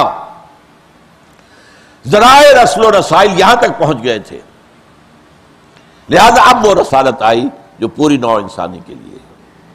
آج آپ کو معلوم ہے وہی فینومینن ہے، گلوبلائزیشن۔ یہ دنیا کیا ہے؟ Global village. فاصلے ختم، فاصلوں کا وجود نہیں. آپ یہاں بیٹھے تقریر کر رہے ہیں, میری یہ تقریر اگر انتظام ہو تو آپ اسی وقت امریکہ میں بیٹھ کر سن سکتے تھے. آپ بش کی تقریریں یہاں سنتے رہے کہ نہیں؟ اس کا تعلق بھی ہے. ایک تھا شعور فکری فلسفیانہ شعور کا ارتقاء, اس کے لیے ہدایت اور الہدیٰ کامل قرآن. ایک تھا تمدن کا ارتقاء, ہوتے ہوتے نظام کی ایک کیفیت, اور اس پہ نظام دین حق, معتدل نظام, system of social justice given by Allah and established by محمد صلی اللہ علیہ وسلم. اور یہ جو ذرائع رسل و رسائل کی ترقی ہوئی تو اب ایک گلوبل نبوت اور رسالت, ایک رسول کی دعوت کے اوپر پوری دنیا کو جمع کیا جا سکتا ہے. یہ پہلا مظہر ہے رسالت کی تکمیل. دوسرا مظہر, اے محمد صلی اللہ علیہ وسلم, آپ کے ذمے صرف تبلیغ نہیں ہے. آپ یہ کہہ کے بری نہیں ہو سکتے اللہ میں نے نظام پہنچا دیا ان کو. نظام قائم کر کے دکھاؤ. قائم کر کے نہیں دکھاؤ گے تو حجت قائم نہیں ہوگی.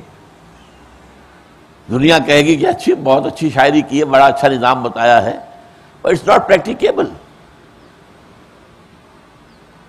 آپ نے تو کہہ دیا. آپ کوئی کہہ سکتا ہے, کوئی شخص, آپ یہ نہ سمجھے میں کہہ رہا ہوں, وہ کہہ سکتا ہے یہ اچھی شاعری کی ہے, سید القوم خادمہم, قوم کا سردار خادم ہوتا ہے. ارے یہ کوئی ہونے کی بات, یہ شاعری تو ہو سکتی ہے, کوئی ہمارا عمل تو نہیں ہو سکتا. یہ کوئی ہونے والی بات ہے کہ خلیفہ وقت ایک خادم کے ساتھ سفر کر رہا ہو 1000 میل کا, مدینے سے بیت المقدس, ایک اونٹ, کوئی خدم حشم نہیں, کوئی باڈی گارڈ نہیں, کچھ نہیں. اور اسی ایک اونٹ کے اوپر چونکہ راستے کا راشن بھی ہے تو ایک آدمی بیٹھ سکتا ہے, دو نہیں بیٹھ سکتے. ایک منزل میں عمر اوپر بیٹھا ہوا ہے رضی اللہ تعالیٰ, خادم آگے چل رہا ہے رکیل پکڑ کر, اگلی منزل میں خادم اوپر براجمان ہے اور عمر خلیفہ وقت چل رہے ہیں آگے آگے رکیل تھام کر. کوئی ہونے والی بات ہے؟ کیا باتیں کر رہے ہو؟ these are fairy tales. یہ ہونے والی بات کر کے دکھاؤ. اب تو ماننا پڑے گا. ایک آیا تھا سفیر جو ایران کا, وہ مدینے میں گھومتا پھرا, کوئی محل نظر نہیں آیا اسے. پوچھا لوگوں سے اینا ملککم, تمہارا بادشاہ کہاں ہوتا ہے؟ بتایا گیا لیس لنا ملکن بل لنا امیر, ہمارا کوئی بادشاہ نہیں ہے, ہمارا ایک امیر ہے. بھائی وہ امیر کہاں ہے آخر یہ بتاؤ. معلوم ہوا کہ بیت المال کے کچھ اونٹ گم ہو گئے تھے اور لوگوں نے بہت تلاش کیا, نہیں ملے. اب ہمارا خلیفہ جو ہے گیا خود تلاش کرنے. اب اس نے, یہ میں ایڈ کر رہا ہوں, کسی کو لیا ہوگا آئیڈینٹیفیکیشن کے لیے, پہچاننے کے لیے, تو کچھ عرصے کے بعد دیکھا کہ دھوپ تیز ہو گئی تھی. حضرت عمر ایک درخت کے سائے میں لیٹے ہوئے تھے, اپنا درہ جو ہے اپنے تکیے کے طور پر سو رہے, قیلولہ کر رہے. وہاں کھڑے ہو کر اس شخص نے کہا عمر تم انصاف کرتے ہو لہذا تمہیں کوئی خوف نہیں ہے. ہمارے بادشاہ خون چوستے ہیں عوام کا, انہیں ہر وقت خوف ہوتا ہے کہ انہیں ہلاک کر دیا جائے گا, انہیں باڈی گارڈز کی ضرورت ہوتی ہے, ان کے محلات کے اونچی اونچے فصیلیں ہوتی ہیں. یہ بات کر کے دکھائی تو معلوم ہوا نا. لہذا بات کیا کہی گئی, اے محمد اس کو نافذ کرو, قائم کرو, نمونہ دکھاؤ اس کا, ورنہ ایک یوٹوپیا ہے. آپ کو معلوم ہے افلاطون نے کتاب لکھی تھی دی ریپبلک, آج سے یوں سمجھیے کہ 2500 سال پہلے, اور کتاب اتنی زوردار ہے آج تک زندہ ہے. کتابیں زندہ رہتی ہیں کہ ختم ہو جاتی نہیں, کسی میں ہوتی ہے, کوئی وزن ہوتا ہے, لیکن وہ نظام جو اس نے اس میں دیا ہے ریپبلک کا, وہ آج تک دنیا میں کہیں قائم نہیں ہوا. اسے یوٹوپیا کہہ دیں گے. یہ اس کی خیالی جنت تھی, وہ خیالی پلاؤ اس نے پکایا تھا, یہ ہونے والی بات نہیں تھی. یہی کہیں گے. محمد الرسول اللہ کا فرض بنا لِیُظْهِرَهُ عَلَى الدِّینِ كُلِّهِ, اس دین حق کو پورے کے پورے نظام پر غالب کیجئے. اور یہاں آپ سمجھ لیجئے ایک بات، تبلیغ کا کام بہت آسان ہے، زیادہ سے زیادہ کوئی جھڑک دے گا، جیسے ہمارے تبلیغی بھائیوں کو مسجدوں سے نکال دیتے ہیں، بسترے اٹھا کر پھینک دیتے ہیں بعض لوگ، ایسا ہو جائے گا اور کیا ہوگا؟ نظام بدلنا، جان ہاتھ پر رکھ کر میدان میں آئے بغیر نظام نہیں بدل سکتے، کہیں کوئی نظام کا خلا نہیں ہے، ہر جگہ کوئی نظام ہے، بادشاہی نظام ہے یا جمہوری جو حکمرانی ہے عوام کا، ڈیوائن پاپولر ساورنٹی والا نظام ہے، جاگیردارانہ نظام ہے، سرمایہ دارانہ نظام ہے، اور اس نظام کے کسٹوڈینز اوپر بیٹھے ہیں حکومت کے اندر۔ آپ کے یہاں جاگیرداری ہوگا نا، آپ کا صدر جو ہے وہ بھی جاگیردار ہے، وزیر اعظم بھی جاگیردار ہے، پہلے بھی یہی تھا، فیوڈل لارڈز۔ صدر فاروق احمد لغاری جاگیردار، لغاری مداری اور اس کے وزن پر مداری جو بھی ہوں گے تو کوئی، وہ آپ کو نظام بدلنے دیں گے؟ جس شاخ پر ان کا گھونسلہ ہے اسے کاٹنے دیں گے؟ جس نظام کے ساتھ ان کا ویسٹڈ انٹرسٹ ہے اسے ختم کرنے دیں گے؟ جس نظام میں ان کی پریولیج حقوق ہیں، پریولیج کلاسز ہیں، وہ کبھی بھی اس نظام کو ختم ہونے دیں گے؟ لہذا یہ کام ہے جان جوکھوں کا کام، اور یہ پورے انبیاء اور رسول کی تاریخ میں صرف محمد کے ہاں ہے صلی اللہ علیہ وسلم۔ اس سے پہلے دین کامل تھا ہی نہیں، اس سے پہلے تمدن اس اسٹیج پر پہنچا ہی نہیں تھا، یہ تو تمدن کے ارتقاء کے اس مرحلے کا معاملہ ہے نا، اب دین کے کامل ہونے کا معاملہ ہے۔ ان اقیموا الدین ولا تتفرقوا فی، دین کو قائم کرو۔ دیکھیے قرآن مجید میں سورہ یوسف میں لفظ آتا دین الملک۔ مصر میں جب حضرت یوسف علیہ السلام تھے وہاں پر،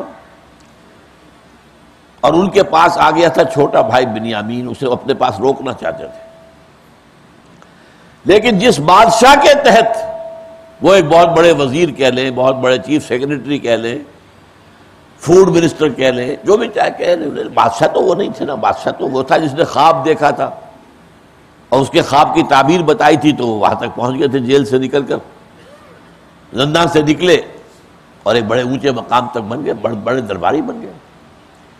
ما کان لیاخذ اخاہ فی دین الملک، وہ جو ملک کا نظام تھا، وہ نظام کیا تھا؟ سارا اختیار ملک کے ہاتھ میں، ساورن وہ ہے، جو بات کہہ دے وہی قانون ہے، یہ نظام تھا، پوری دنیا میں رہا ہے، وہ فرعون ہو، نمرود ہو، سب بادشاہ جہاں بھی تھی، ساورنٹی۔ جیسے فرعون کا قول آیا ہے، یہ موسیٰ کے زمانے کا فرعون، الیس لی ملک مصر، کیا ملک مصر کی بادشاہی میرے ہاتھ میں نہیں ہے؟ وَهَذِهِ الْأَنْهَارُ تَجْرِي مِن تَحْتِي، اور یہ جو نہریں ہیں، جو آبپاشی کا نظام ہے، یہ میرے ان کنٹرول میں ہے، جس کا چاہوں گا موگا بند کر دوں گا، جب چاہوں گا پانی بند کر دوں گا، آئی ایم دی اتھارٹی۔ یہ نظام تھا جس کو دین الملک کہا گیا۔ دین اللہ کیا ہے؟ اذا جاء نصر اللہ والفتح وَرَأَيْتَ النَّاسَ يَدْخُلُونَ فِي دِينِ اللَّهِ أَفْوَاجًا۔ Sovereignty belongs to God، اللہ، اس کا نمائندہ رسول، اللہ اور اس کے رسول کی بات سب سے بالا، سب سے بالا، سب سے بالا۔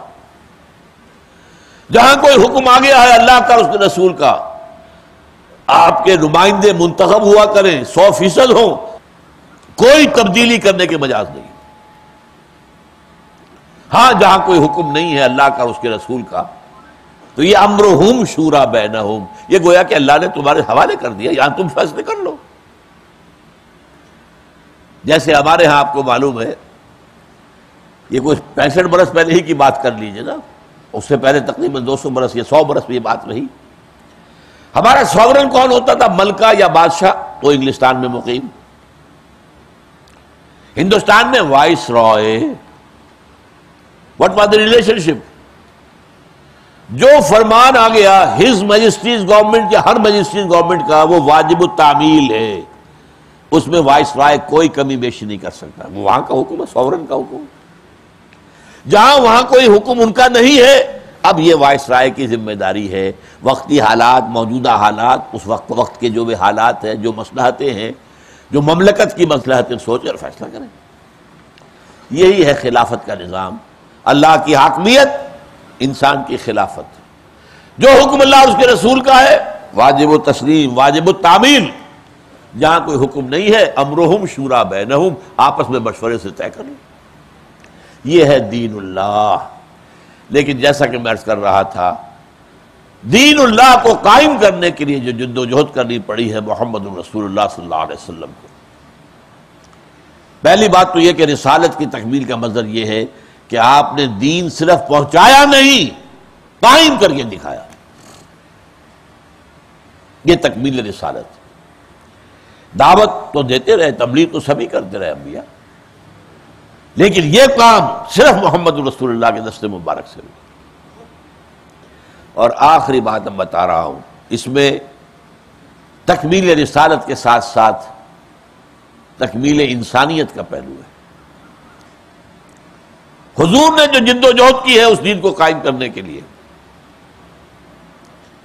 وہ خالص ہیومن سٹرگل، ہیومن ایفرٹ کی بنیاد پر، زمین پر، گراؤنڈ پر، قدم بقدم چل کر، قدم قدم پر مشکلیں، قدم قدم پر رکاوٹیں، قدم قدم پر آزمائشیں، ان تمام سے عہدہ برا ہو کر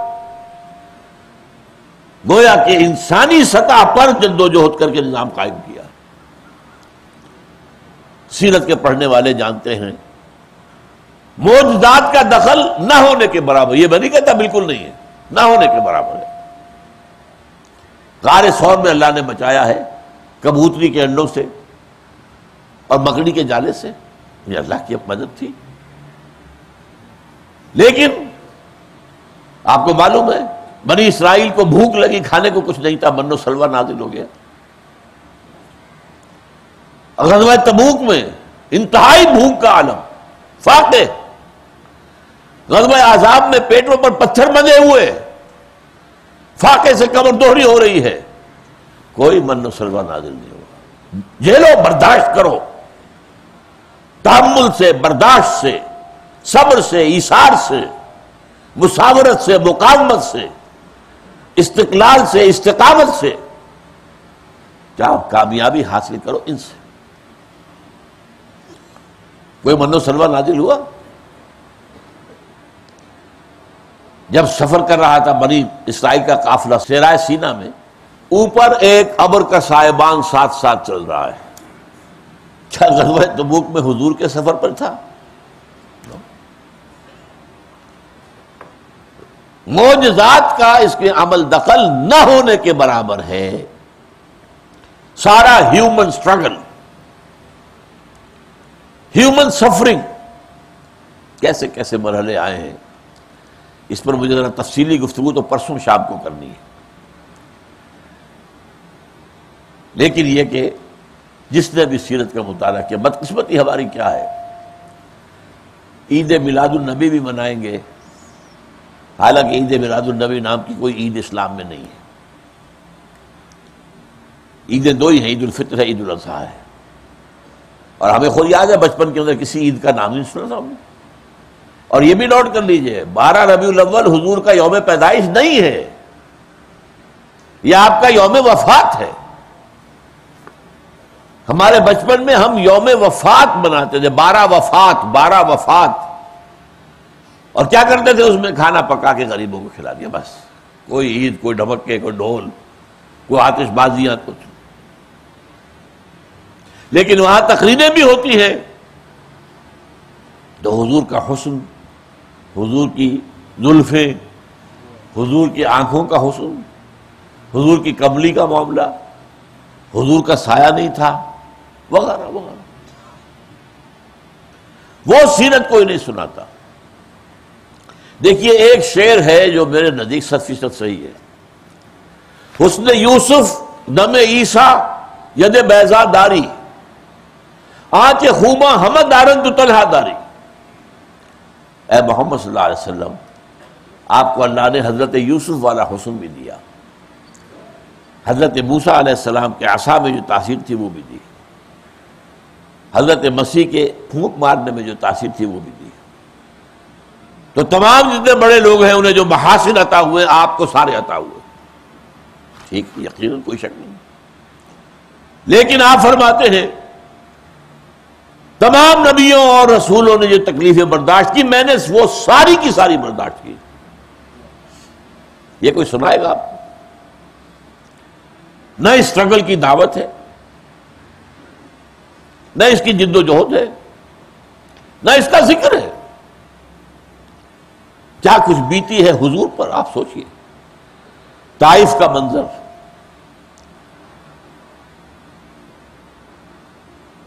طائف کی گلیوں میں حضور گھوم رہے ہیں۔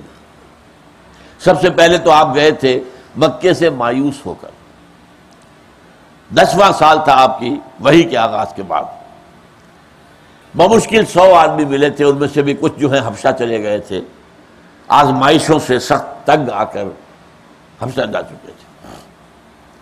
ادھر ابو طالب کا انتقال ہو گیا اور فیصلہ ہو رہا ہے، اب قریش فیصلہ کر اب قتل کرو محمد کو صلی اللہ علیہ وسلم۔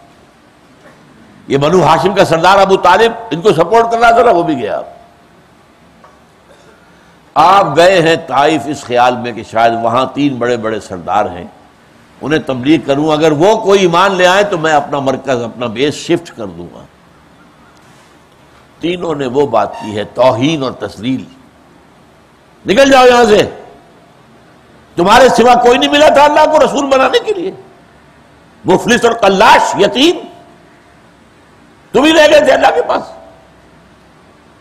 ظاہر بات ہے حضور تو یتیم پیدا ہوئے تو کوئی دولت تھی نہیں، انتہائی مفلسی میں آپ کا بچپن گزرا ہے۔ حضور خود فرماتے ہیں کہ میں چند ٹکوں کے عوض قریش کی بھیڑیں بکریاں چرایا کرتا تھا۔ ایک نے کہا فوراً نکل جاؤ، ہو سکتا ہے تم سچے ہو، اگر تم سچے ہو اور میں کوئی توہین کر بیٹھا مارا جاؤں گا میں، اور اگر جھوٹے ہو تو میں جھوٹے کو تو منہ لگانا نہیں چاہتا، جاؤ۔ سوچئے کلیجے سے پار ہونے والے جھوٹے، جب مایوس ہو کر باہر نکلنا چاہا ہے تو اسٹریٹ ارچنز کو اشارہ کر دیا ان کی خبر لو۔ وہ جو چھوکرے ہوتے ہیں، کوئی آپ کے ہاں مجذوب آ جائے تو گلیوں میں جو اس کا حشر ہوتا ہے، کوئی اسے پتھر مار رہا ہے، کوئی کچھ کر رہا ہے، پتھراؤ شروع ہو رہا ہے، اور آپ کے ساتھ صرف وہی زید ابن حارثہ اور کوئی نہیں۔ میں حیران ہوتا ہوں کہ جو سائے کے ساتھ رہنے والا ابو بکر تھا وہ بھی اس روز ساتھ نہیں تھا، پتہ نہیں اللہ کی حکمت، اللہ کو کوئی کلائمیکس دکھانا تھا۔ اب ادھر سے پتھر آ رہے ہیں، زید حضرت زید سامنے آ جاتے ہیں، پتھر اپنے اوپر روک لیتے ہیں، لیکن پیچھے سے آ گئے، وہ پیچھے آتے ہیں تو آگے سے آ رہے ہیں۔ ایک آدمی چاروں طرف سے تو نہیں روک سکتا، جسم لہو لہان، اور خون جم گیا ہے جوتیوں میں جا کر۔ یہ کس کا نقشہ ہے؟ حبیب رب العالمین، سید الاولین والآخرین، خاتم النبیین، آخر المرسلین، یہ نقشہ۔ اس کے بعد آپ واپس آتے ہوئے تھوڑی دیر ایک باغ کے اندر آپ نے آرام کیا ہے، اس وقت جو دعا مانگی ہے اسے سنیے، پڑھیے۔ اللہم الیک اشکو ضعف قوتی وقلت حیلتی، اے اللہ تیری جناب میں فریاد لے کر آیا ہوں اپنی قوت کی کمی کا، اپنے وسائل کی کمی کا۔ الی من تکلنی، مجھے کس کے حوالے کر دیا؟ الی بعید یتجہمنی، دشمن کے حوالے کر دیا مجھے، جو میرے اوپر ہجوم کر رہا ہے، حملہ کر رہا ہے۔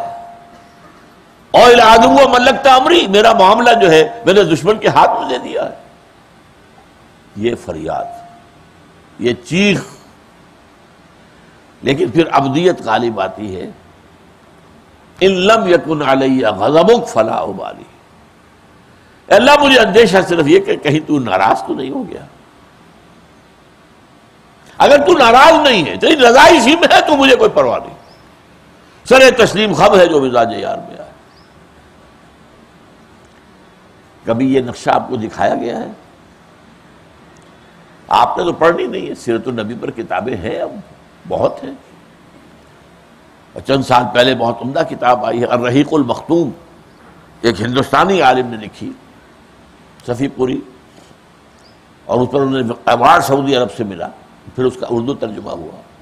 وہ مستند ترین ہے کہ اس کے اندر صرف وہی واقعات لیے گئے ہیں کہ جو سندن ثابت، مستند، کہیں سنی باتیں نہیں ہیں. لیکن یہ کہ اس کے اندر آپ کو سب کچھ مل جائے گا. یوم احد کا ذکر ہے، کیجئے ذرا، سمجھیے. حضور خود زخمی ہوئے، دندان مبارک شہید ہوئے. جب وہ آپ کے خود کی 2 کڑیاں آپ کے رخسار مبارک کی ہڈی میں گھس گئی. اب ایک صحابی نے دانتوں سے پکڑ کر کھینچنا چاہا، ان کے دانت نکل گئے، کڑیاں نہیں ہلی اپنی جگہ سے. کس طرح نکالا ہوگا؟ جب نکلی ہے تو خون کا فوارہ چھوٹا ہے، اتنا خون گیا کہ آپ بے ہوش ہو گئے. خبر اڑ گئی کہ آپ تو شہید ہو گئے. یہ سختی جھیلی کہ نہیں محمد رسول اللہ؟ کیا اللہ نے حفاظت کی؟ سوچئے، صبر کر کے دکھاؤ، جھیل کر دکھاؤ، برداشت کرو. جب شروع میں ابھی فزیکل پرسیکیوشن شروع نہیں ہوا تھا، صرف وربل پرسیکیوشن تھا، زبانی کلامی، ایذا رسانی. پاگل ہیں، مجنون ہیں، آسیب کا سایہ ہو گیا ہے، شاعر ہیں، ساحر ہیں، کذاب ہیں. ایک شخص کو اپنے گھر کے اندر بند کر رکھا ہے، ایک اجمی کو جو عالم ہے، اور اس سے ڈکٹیشن لیتے ہیں تورات اور انجیل کی قصے ان سے لے کے، اور ہم پر آ کر دھونس جماتے ہیں کہ یہ اللہ کا رسول ہوں میں اور یہ مجھ پر وحی آئی. یہ ساری باتیں سنتے تھے. کیا کلیجے سے پار نہیں ہوتی تھی یہ باتیں؟ کیا دکھ نہیں ہوتا تھا؟ خود قرآن کی گواہی ہے، وَلَقَدْ نَعْلَمُ أَنَّكَ يَضِيقُ صَدْرُكَ بِمَا يَقُولُونَ. اے نبی، ہمیں معلوم ہے کہ جو کچھ یہ کہہ رہے ہیں اس سے آپ کا سینہ بھیجتا ہے، صدمہ ہوتا. لیکن وَاصْبِرْ عَلَىٰ مَا يَقُولُونَ، صبر کیجئے، برداشت کیجئے، جو کہتے ہیں جھیلیے. وَاصْبِرْ وَمَا صَبْرُكَ إِلَّا بِاللَّهِ وَاصْبِرْ كَمَا صَبَرَ أُولُو الْعَزْمِ مِنَ الرُّسُلِ. اب جو احد کا منظر دکھا رہا تھا آپ کو، اس کے ساتھ ہی پہلے دیکھ لیجئے حضور کے ساتھ تو یہ ہو رہا تھا نا، وربل. اور صحابہ میں سے جو نوجوان تھے اور جو غلام تھے، انہیں جو مارا جا رہا تھا، زنجیروں میں جکڑ کر ڈال دیا، پھونکے رکھا ہوا ہے، فاقہ مارا جا رہا ہے. حضرت بلال کو مار کے امیہ ابن خلف جب تھک گیا تو کہا اچھا لے جاؤ اس کو، اس کے گلے میں ایک رسی کا پھندا ڈالو اور گھسیٹو اسے مکے کی گلیوں کے اندر. اب پتھریلی گلی ہے مکے کی، اب وہ جو ہے جسم ادھڑ رہا ہے. آگے لے جا کر جہاں سورج کی آگ برسا رہا تھا وہاں لٹا دیا گیا، اور سینے کے اوپر بھی ایک بھاری پتھر رکھ دیا گیا. سانس لینا مشکل ہے، لیکن اس حال میں بھی کیا کہہ رہے ہیں؟ احد احد احد احد احد، ایک ہی کو معلوم ہے، کسی اور کو. حضرت سمیہ، حضرت یاسر شہید کیا گیا. یہ حلیف تھے اصل میں، یہ غلام نہیں تھے. حضرت بلال تو غلام تھے، یہ میں نے آپ کو بتایا تو نہیں، وہاں یا قرشی کا غلام یا قرشی کا حلیف. یاسر جو ہے یمن کے رہنے والے تھے، انہوں نے خواب دیکھا تھا کہ نبی آخر زمان کا ظہور ہونے والا ہے مکے میں. وہ یمن سے چل کر آئے. ابو جہل کا چچا تھا، شریف انسان تھا، اس کے حلیف بن گئے.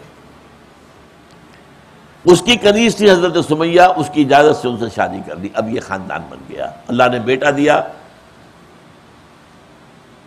وہ آپ کو معلوم ہے عمار ابن یاسر. 3 افراد پر مشتمل گھرانہ. چچا کا انتقال ہو گیا، اب سارا اختیار منتقل ہو گیا بھتیجے کو، ابو جہل کو، جو بدترین دشمن ہے محمد کا اور اس کے دین کا صلی اللہ علیہ وسلم۔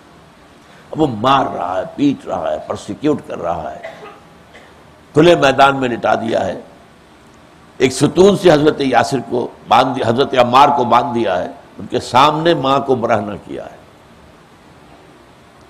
مار مار کے تھک گیا ہے۔ تو پھر ہاتھ میں ایک مورتی تھی، جیسے ہندوؤں کے ہاں مورتیاں ہوتی تھی، تو کہا ہے کہ سمیہ ایک دفعہ کہہ دو کہ ہاں اس میں بھی کچھ ہے تو میں تمہیں چھوڑ دوں گا۔ انہوں نے منہ پر تھوک دیا، وہ جو تھی مورتی اس پر تھوک دیا۔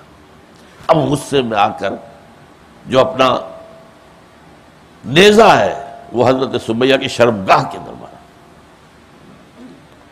یہ سب کچھ ہوا کہ نہیں ہوا؟ اور حضرت یاسر کو جس طرح شہید کیا، 4 سانڈ اونٹ منگا کر ان کے ساتھ رسے بندھے ہوئے، ایک رسے سے ایک بازو کو باندھا، دوسرے سے دوسرے بازو کو، ایک سے تیسرے سے ایک ٹانگ کو، چوتھے سے دوسری ٹانگ کو، ان کو دوڑایا اور چھوڑ گیا۔ احد میں 70 صحابہ شہید ہو گئے، جن میں ایک حمزہ بھی ہے، اور ان کی لاش آئی ہے، ناک کٹی ہوئی ہے، کان کٹے ہوئے ہیں، کلیجہ چاک کر کے چبایا گیا ہے۔ اور یہ کون ہیں؟ حضور کے چچا بھی ہیں، خالہ زاد بھائی بھی ہیں، دودھ شریک بھائی بھی ہیں، صوبیہ ایک لونڈی نے دونوں کو دودھ پلایا، ساتھ کے کھیلے ہمجولی بھی ہیں، اسد اللہ بھی ہیں، اسد الرسول ہی بھی ہیں، اور ان کا لاشا آیا ہے۔ کیا بیتی ہوگی قلب محمد پر؟ ضبط مدینے میں آ کر وہ ضبط کا بندھن ٹوٹ گیا۔ تمام انصار کے جو شہداء تھے ان کے گھروں سے عورتوں کے بین کرنے کی آوازیں آ رہی تھی۔ بین کرنا اس وقت تک حرام نہیں کیا گیا تھا، اور عورتیں شاعر ہوتی تھیں، وہ اشعار پر اشعار اپنے جو بھی شہید ہے، ان کا شوہر ہے، بیٹا ہے، پڑھ رہی ہیں، رو رہی ہیں۔ اس وقت حضور کی زبان سے الفاظ نکلے، اما حمزہ تو فلا بواکی لہو، ہائے حمزہ کے لیے تو کوئی رونے والیاں بھی نہیں ہیں۔ مدینے میں کون جانتا حمزہ کو؟ اگر مکے میں یہ حادثہ ہوتا، عبد المطلب کا بیٹا، مکے میں کوہرام بچا ہوتا، یہاں کوئی رونے والی نہیں۔ تب انصار نے بھیجا ہے اپنے ہاں کی خواتین کو حضرت صفیہ کے گھر، جو حضور کی پھوپھی حضرت حمزہ کی ہمشیرہ تھی، ان کے گھر جا کر انہوں نے بیان کیا ہے تعزیت کی۔ یہ میں نے چند جھلکیاں دکھائی ہیں آپ کو، اس پر مفصل گفتگو میری انشاءاللہ پرسوں ہونی ہے، اگر تو آپ کو کوئی پیدا ہوئی ہے کوئی دلچسپی۔ وہ پروسیس کیا تھا جس کے ذریعے سے یہ انقلاب برپا کیا محمد نے، جس کے بارے میں دنیا کہتی ہے کہ عظیم ترین انقلاب تھا۔ ایم این رائے پچھلی صدی کا ایک ایسا آدمی تھا، بنگالی کمیونسٹ ہندو، اور کمیونسٹ کی جو ہائیسٹ پارٹی تھی دی کمیونسٹ انٹرنیشنل، اس کا رکن تھا، لینن کا پرسنل فرینڈ۔ اس نے تقریر کی لاہور میں 1920 میں، انقلاب روس آیا تھا 1917 میں، 3 سال کے بعد۔ The historical role of Islam, Bradlaugh Hall, Lahore. اور اس میں اس نے کہا تاریخ انسانی کا عظیم ترین انقلاب وہ تھا جو محمد نے برپا کیا تھا۔ یہ جو فتوحات ہوئی ہیں صحابہ کے ذریعے سے، یہ فتوحات سکندر کے فتوحات کی طرح کی نہیں ہے، یہ اٹیلا کی فتوحات نہیں ہے، یہ چنگیز خان کی نہیں ہے۔ ان فتوحات سے نئی تہذیب وجود میں آئی ہے، علم کا نور پھیلا ہے، تہذیب و تمدن کے بہترین نمونے سامنے آئے ہیں۔ یہ انقلاب، یہ عظیم ترین انقلاب تھا جو محمد نے برپا کیا۔ یہ تو 1920 کی بات آپ کو بتائی۔ 1980 میں کتاب چھپی دی 100، اور یہ چھپی کہاں سے؟ مینہٹن، وہ جو دنیا کا یوں سمجھئے کہ مالیاتی جو ہے دارالخلافہ، جہاں وال سٹریٹ ہے۔ ڈاکٹر مائیکل ہارٹ نے وہ کتاب لکھی ہے، the 100، a selection and gradation of the 100 most influential personalities of the human race. نسل انسانی کے 100 ایسے آدمی جنہوں نے تاریخ کا دھارا موڑا. انقلاب اسی کا نام ہے، بدل دینا، تاریخ کا رخ موڑ دیا. ان کی سلیکشن بھی، گریڈیشن بھی. ان میں سب سے زیادہ کس نے موڑا؟ اس سے کم کون، پھر کون، پھر کون. ٹاپ پر لایا ہے محمد کو صلی اللہ علیہ وسلم. دی 100 تو آپ کو مل جائے گی بازار میں، عام کتاب ہے. اور کہتا ہے naturally I O an explanation. میں عیسائی ہوں، حضرت مسیح کو نمبر 3 پر رکھ رہا ہوں اور محمد کو نمبر 1 پر. تو مجھے ظاہر بات ہے کوئی توجیہ تو کرنی پڑے گی نا. وجہ کیا ہے؟ This is because he is the only person supremely successful in both the religious and secular planes. یہ جو آج کا تصور ہے، ایک مذہبی میدان ہے، ایک سیاسی میدان ہے.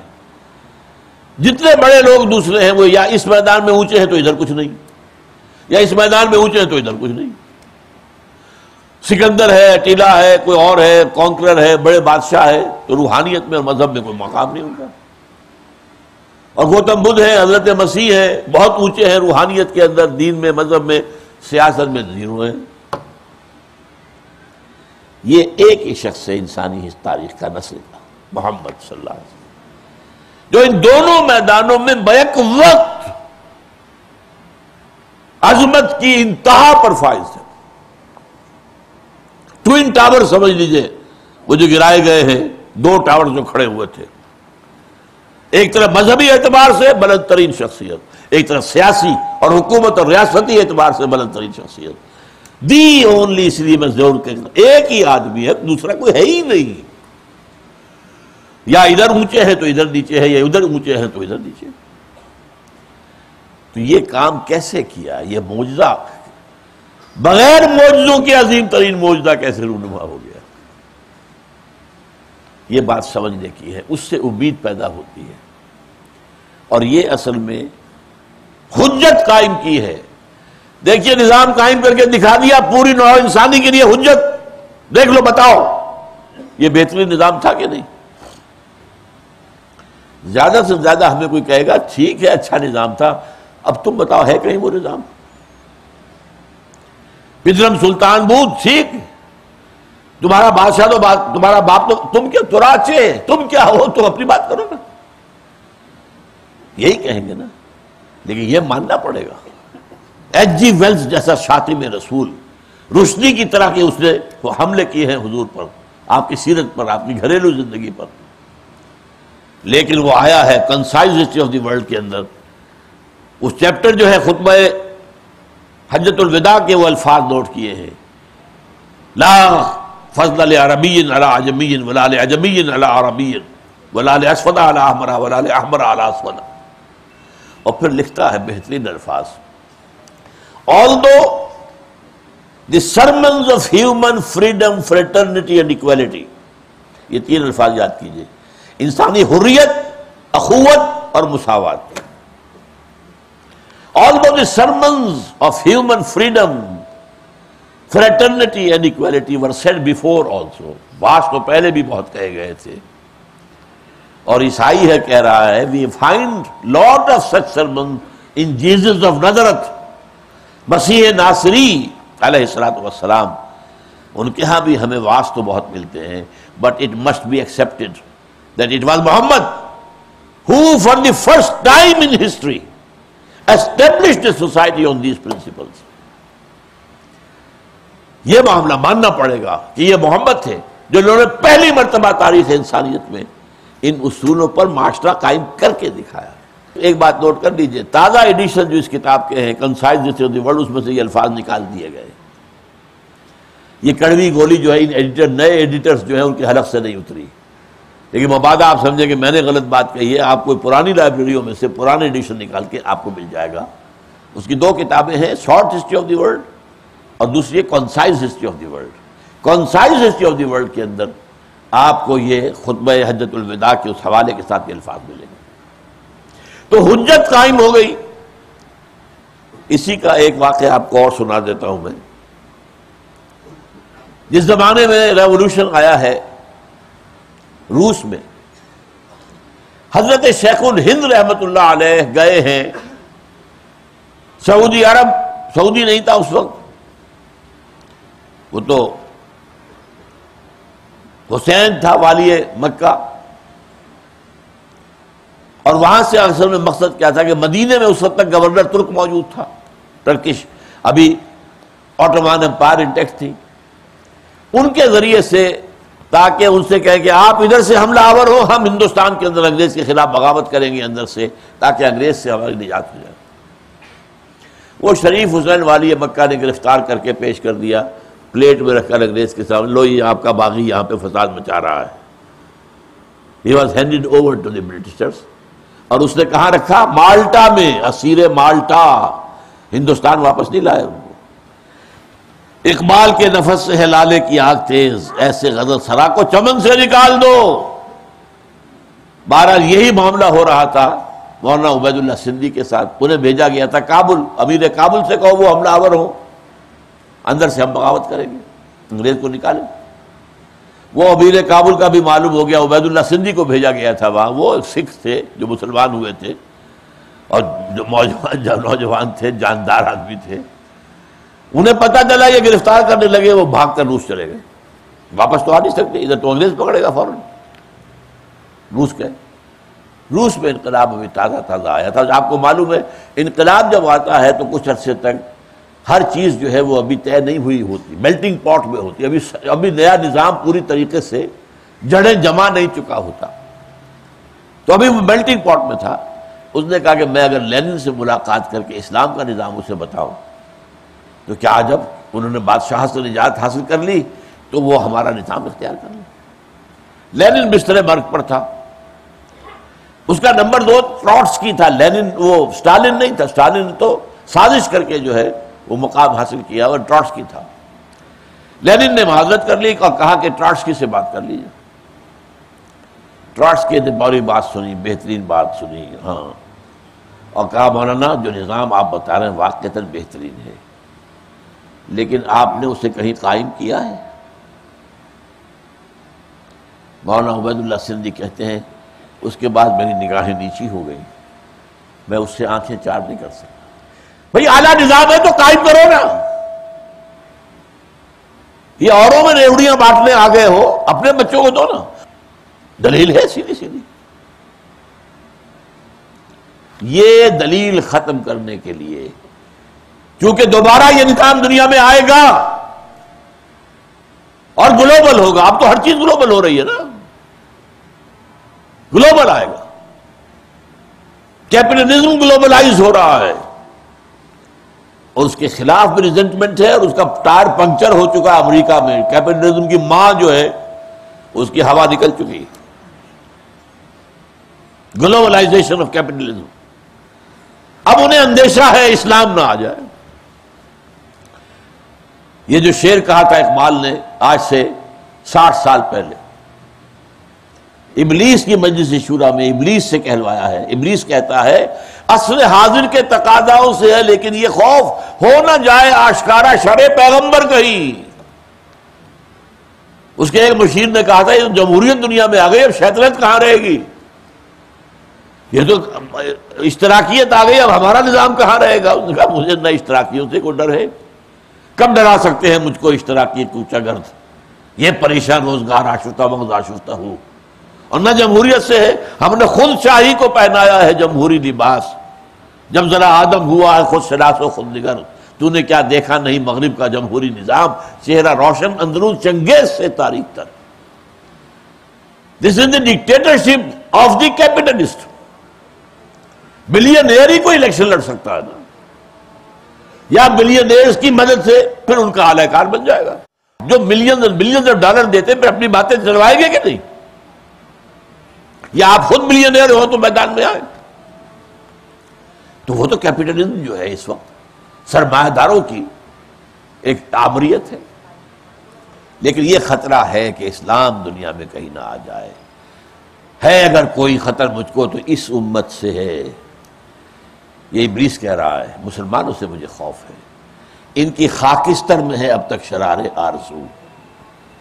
جیسے انگارہ ہوتا ہے، اوپر راکھ آ جائے تو آپ کو نظر نہیں آتا کہ اندر آگ ہے، آگ تو ہوتی ہے۔ اس امت کے اوپر خاک آ گئی ہے، راکھ آ گئی ہے، اس کے اندر وہ جذبہ انگڑائی لے رہا ہے جس سے کام رہے ہیں مسلم فنڈامنٹلزم، ٹیررزم، یہ اسلام کا نظام جو بھی مانتے ہیں وہ ہمارے دشمن ہیں، ہمیں ختم کرنا، انہیں ختم کر کے رہے۔ لیکن یہ کہ بالآخر اسلام آئے گا۔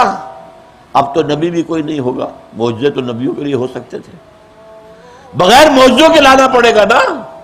تو حضور نے حجت قائم کر دی، میں نے کر کے دکھایا، میں نے مارے کھائیں، میں 3 سال تک نظر بند رہا اور اس میں بھوک اور فاقہ بھی تھا شیب بنی ہاشم میں، میرے دندانے مبارک شہید ہوئے، میں نے اپنے پیٹ پر پتھر باندھے، میں نے پتھراؤ جھیلا ہے طائف کا، تو یہ تم پر حجت ہے کہ نہیں؟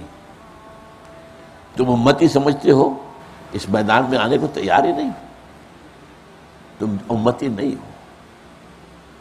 بہرحال اس موضوع پر ذرا تفصیل سے گفتگو جو ہونی ہے کہ دنیا میں بالآخر ابھی ویسے امت مسلمہ پر عذاب کے مزید کوڑے برسنے ہیں، خاص طور پر عربوں پر، اور نمبر 2 ہم مجرم ہیں۔ وہ مجرم نمبر 1 کیوں ہیں؟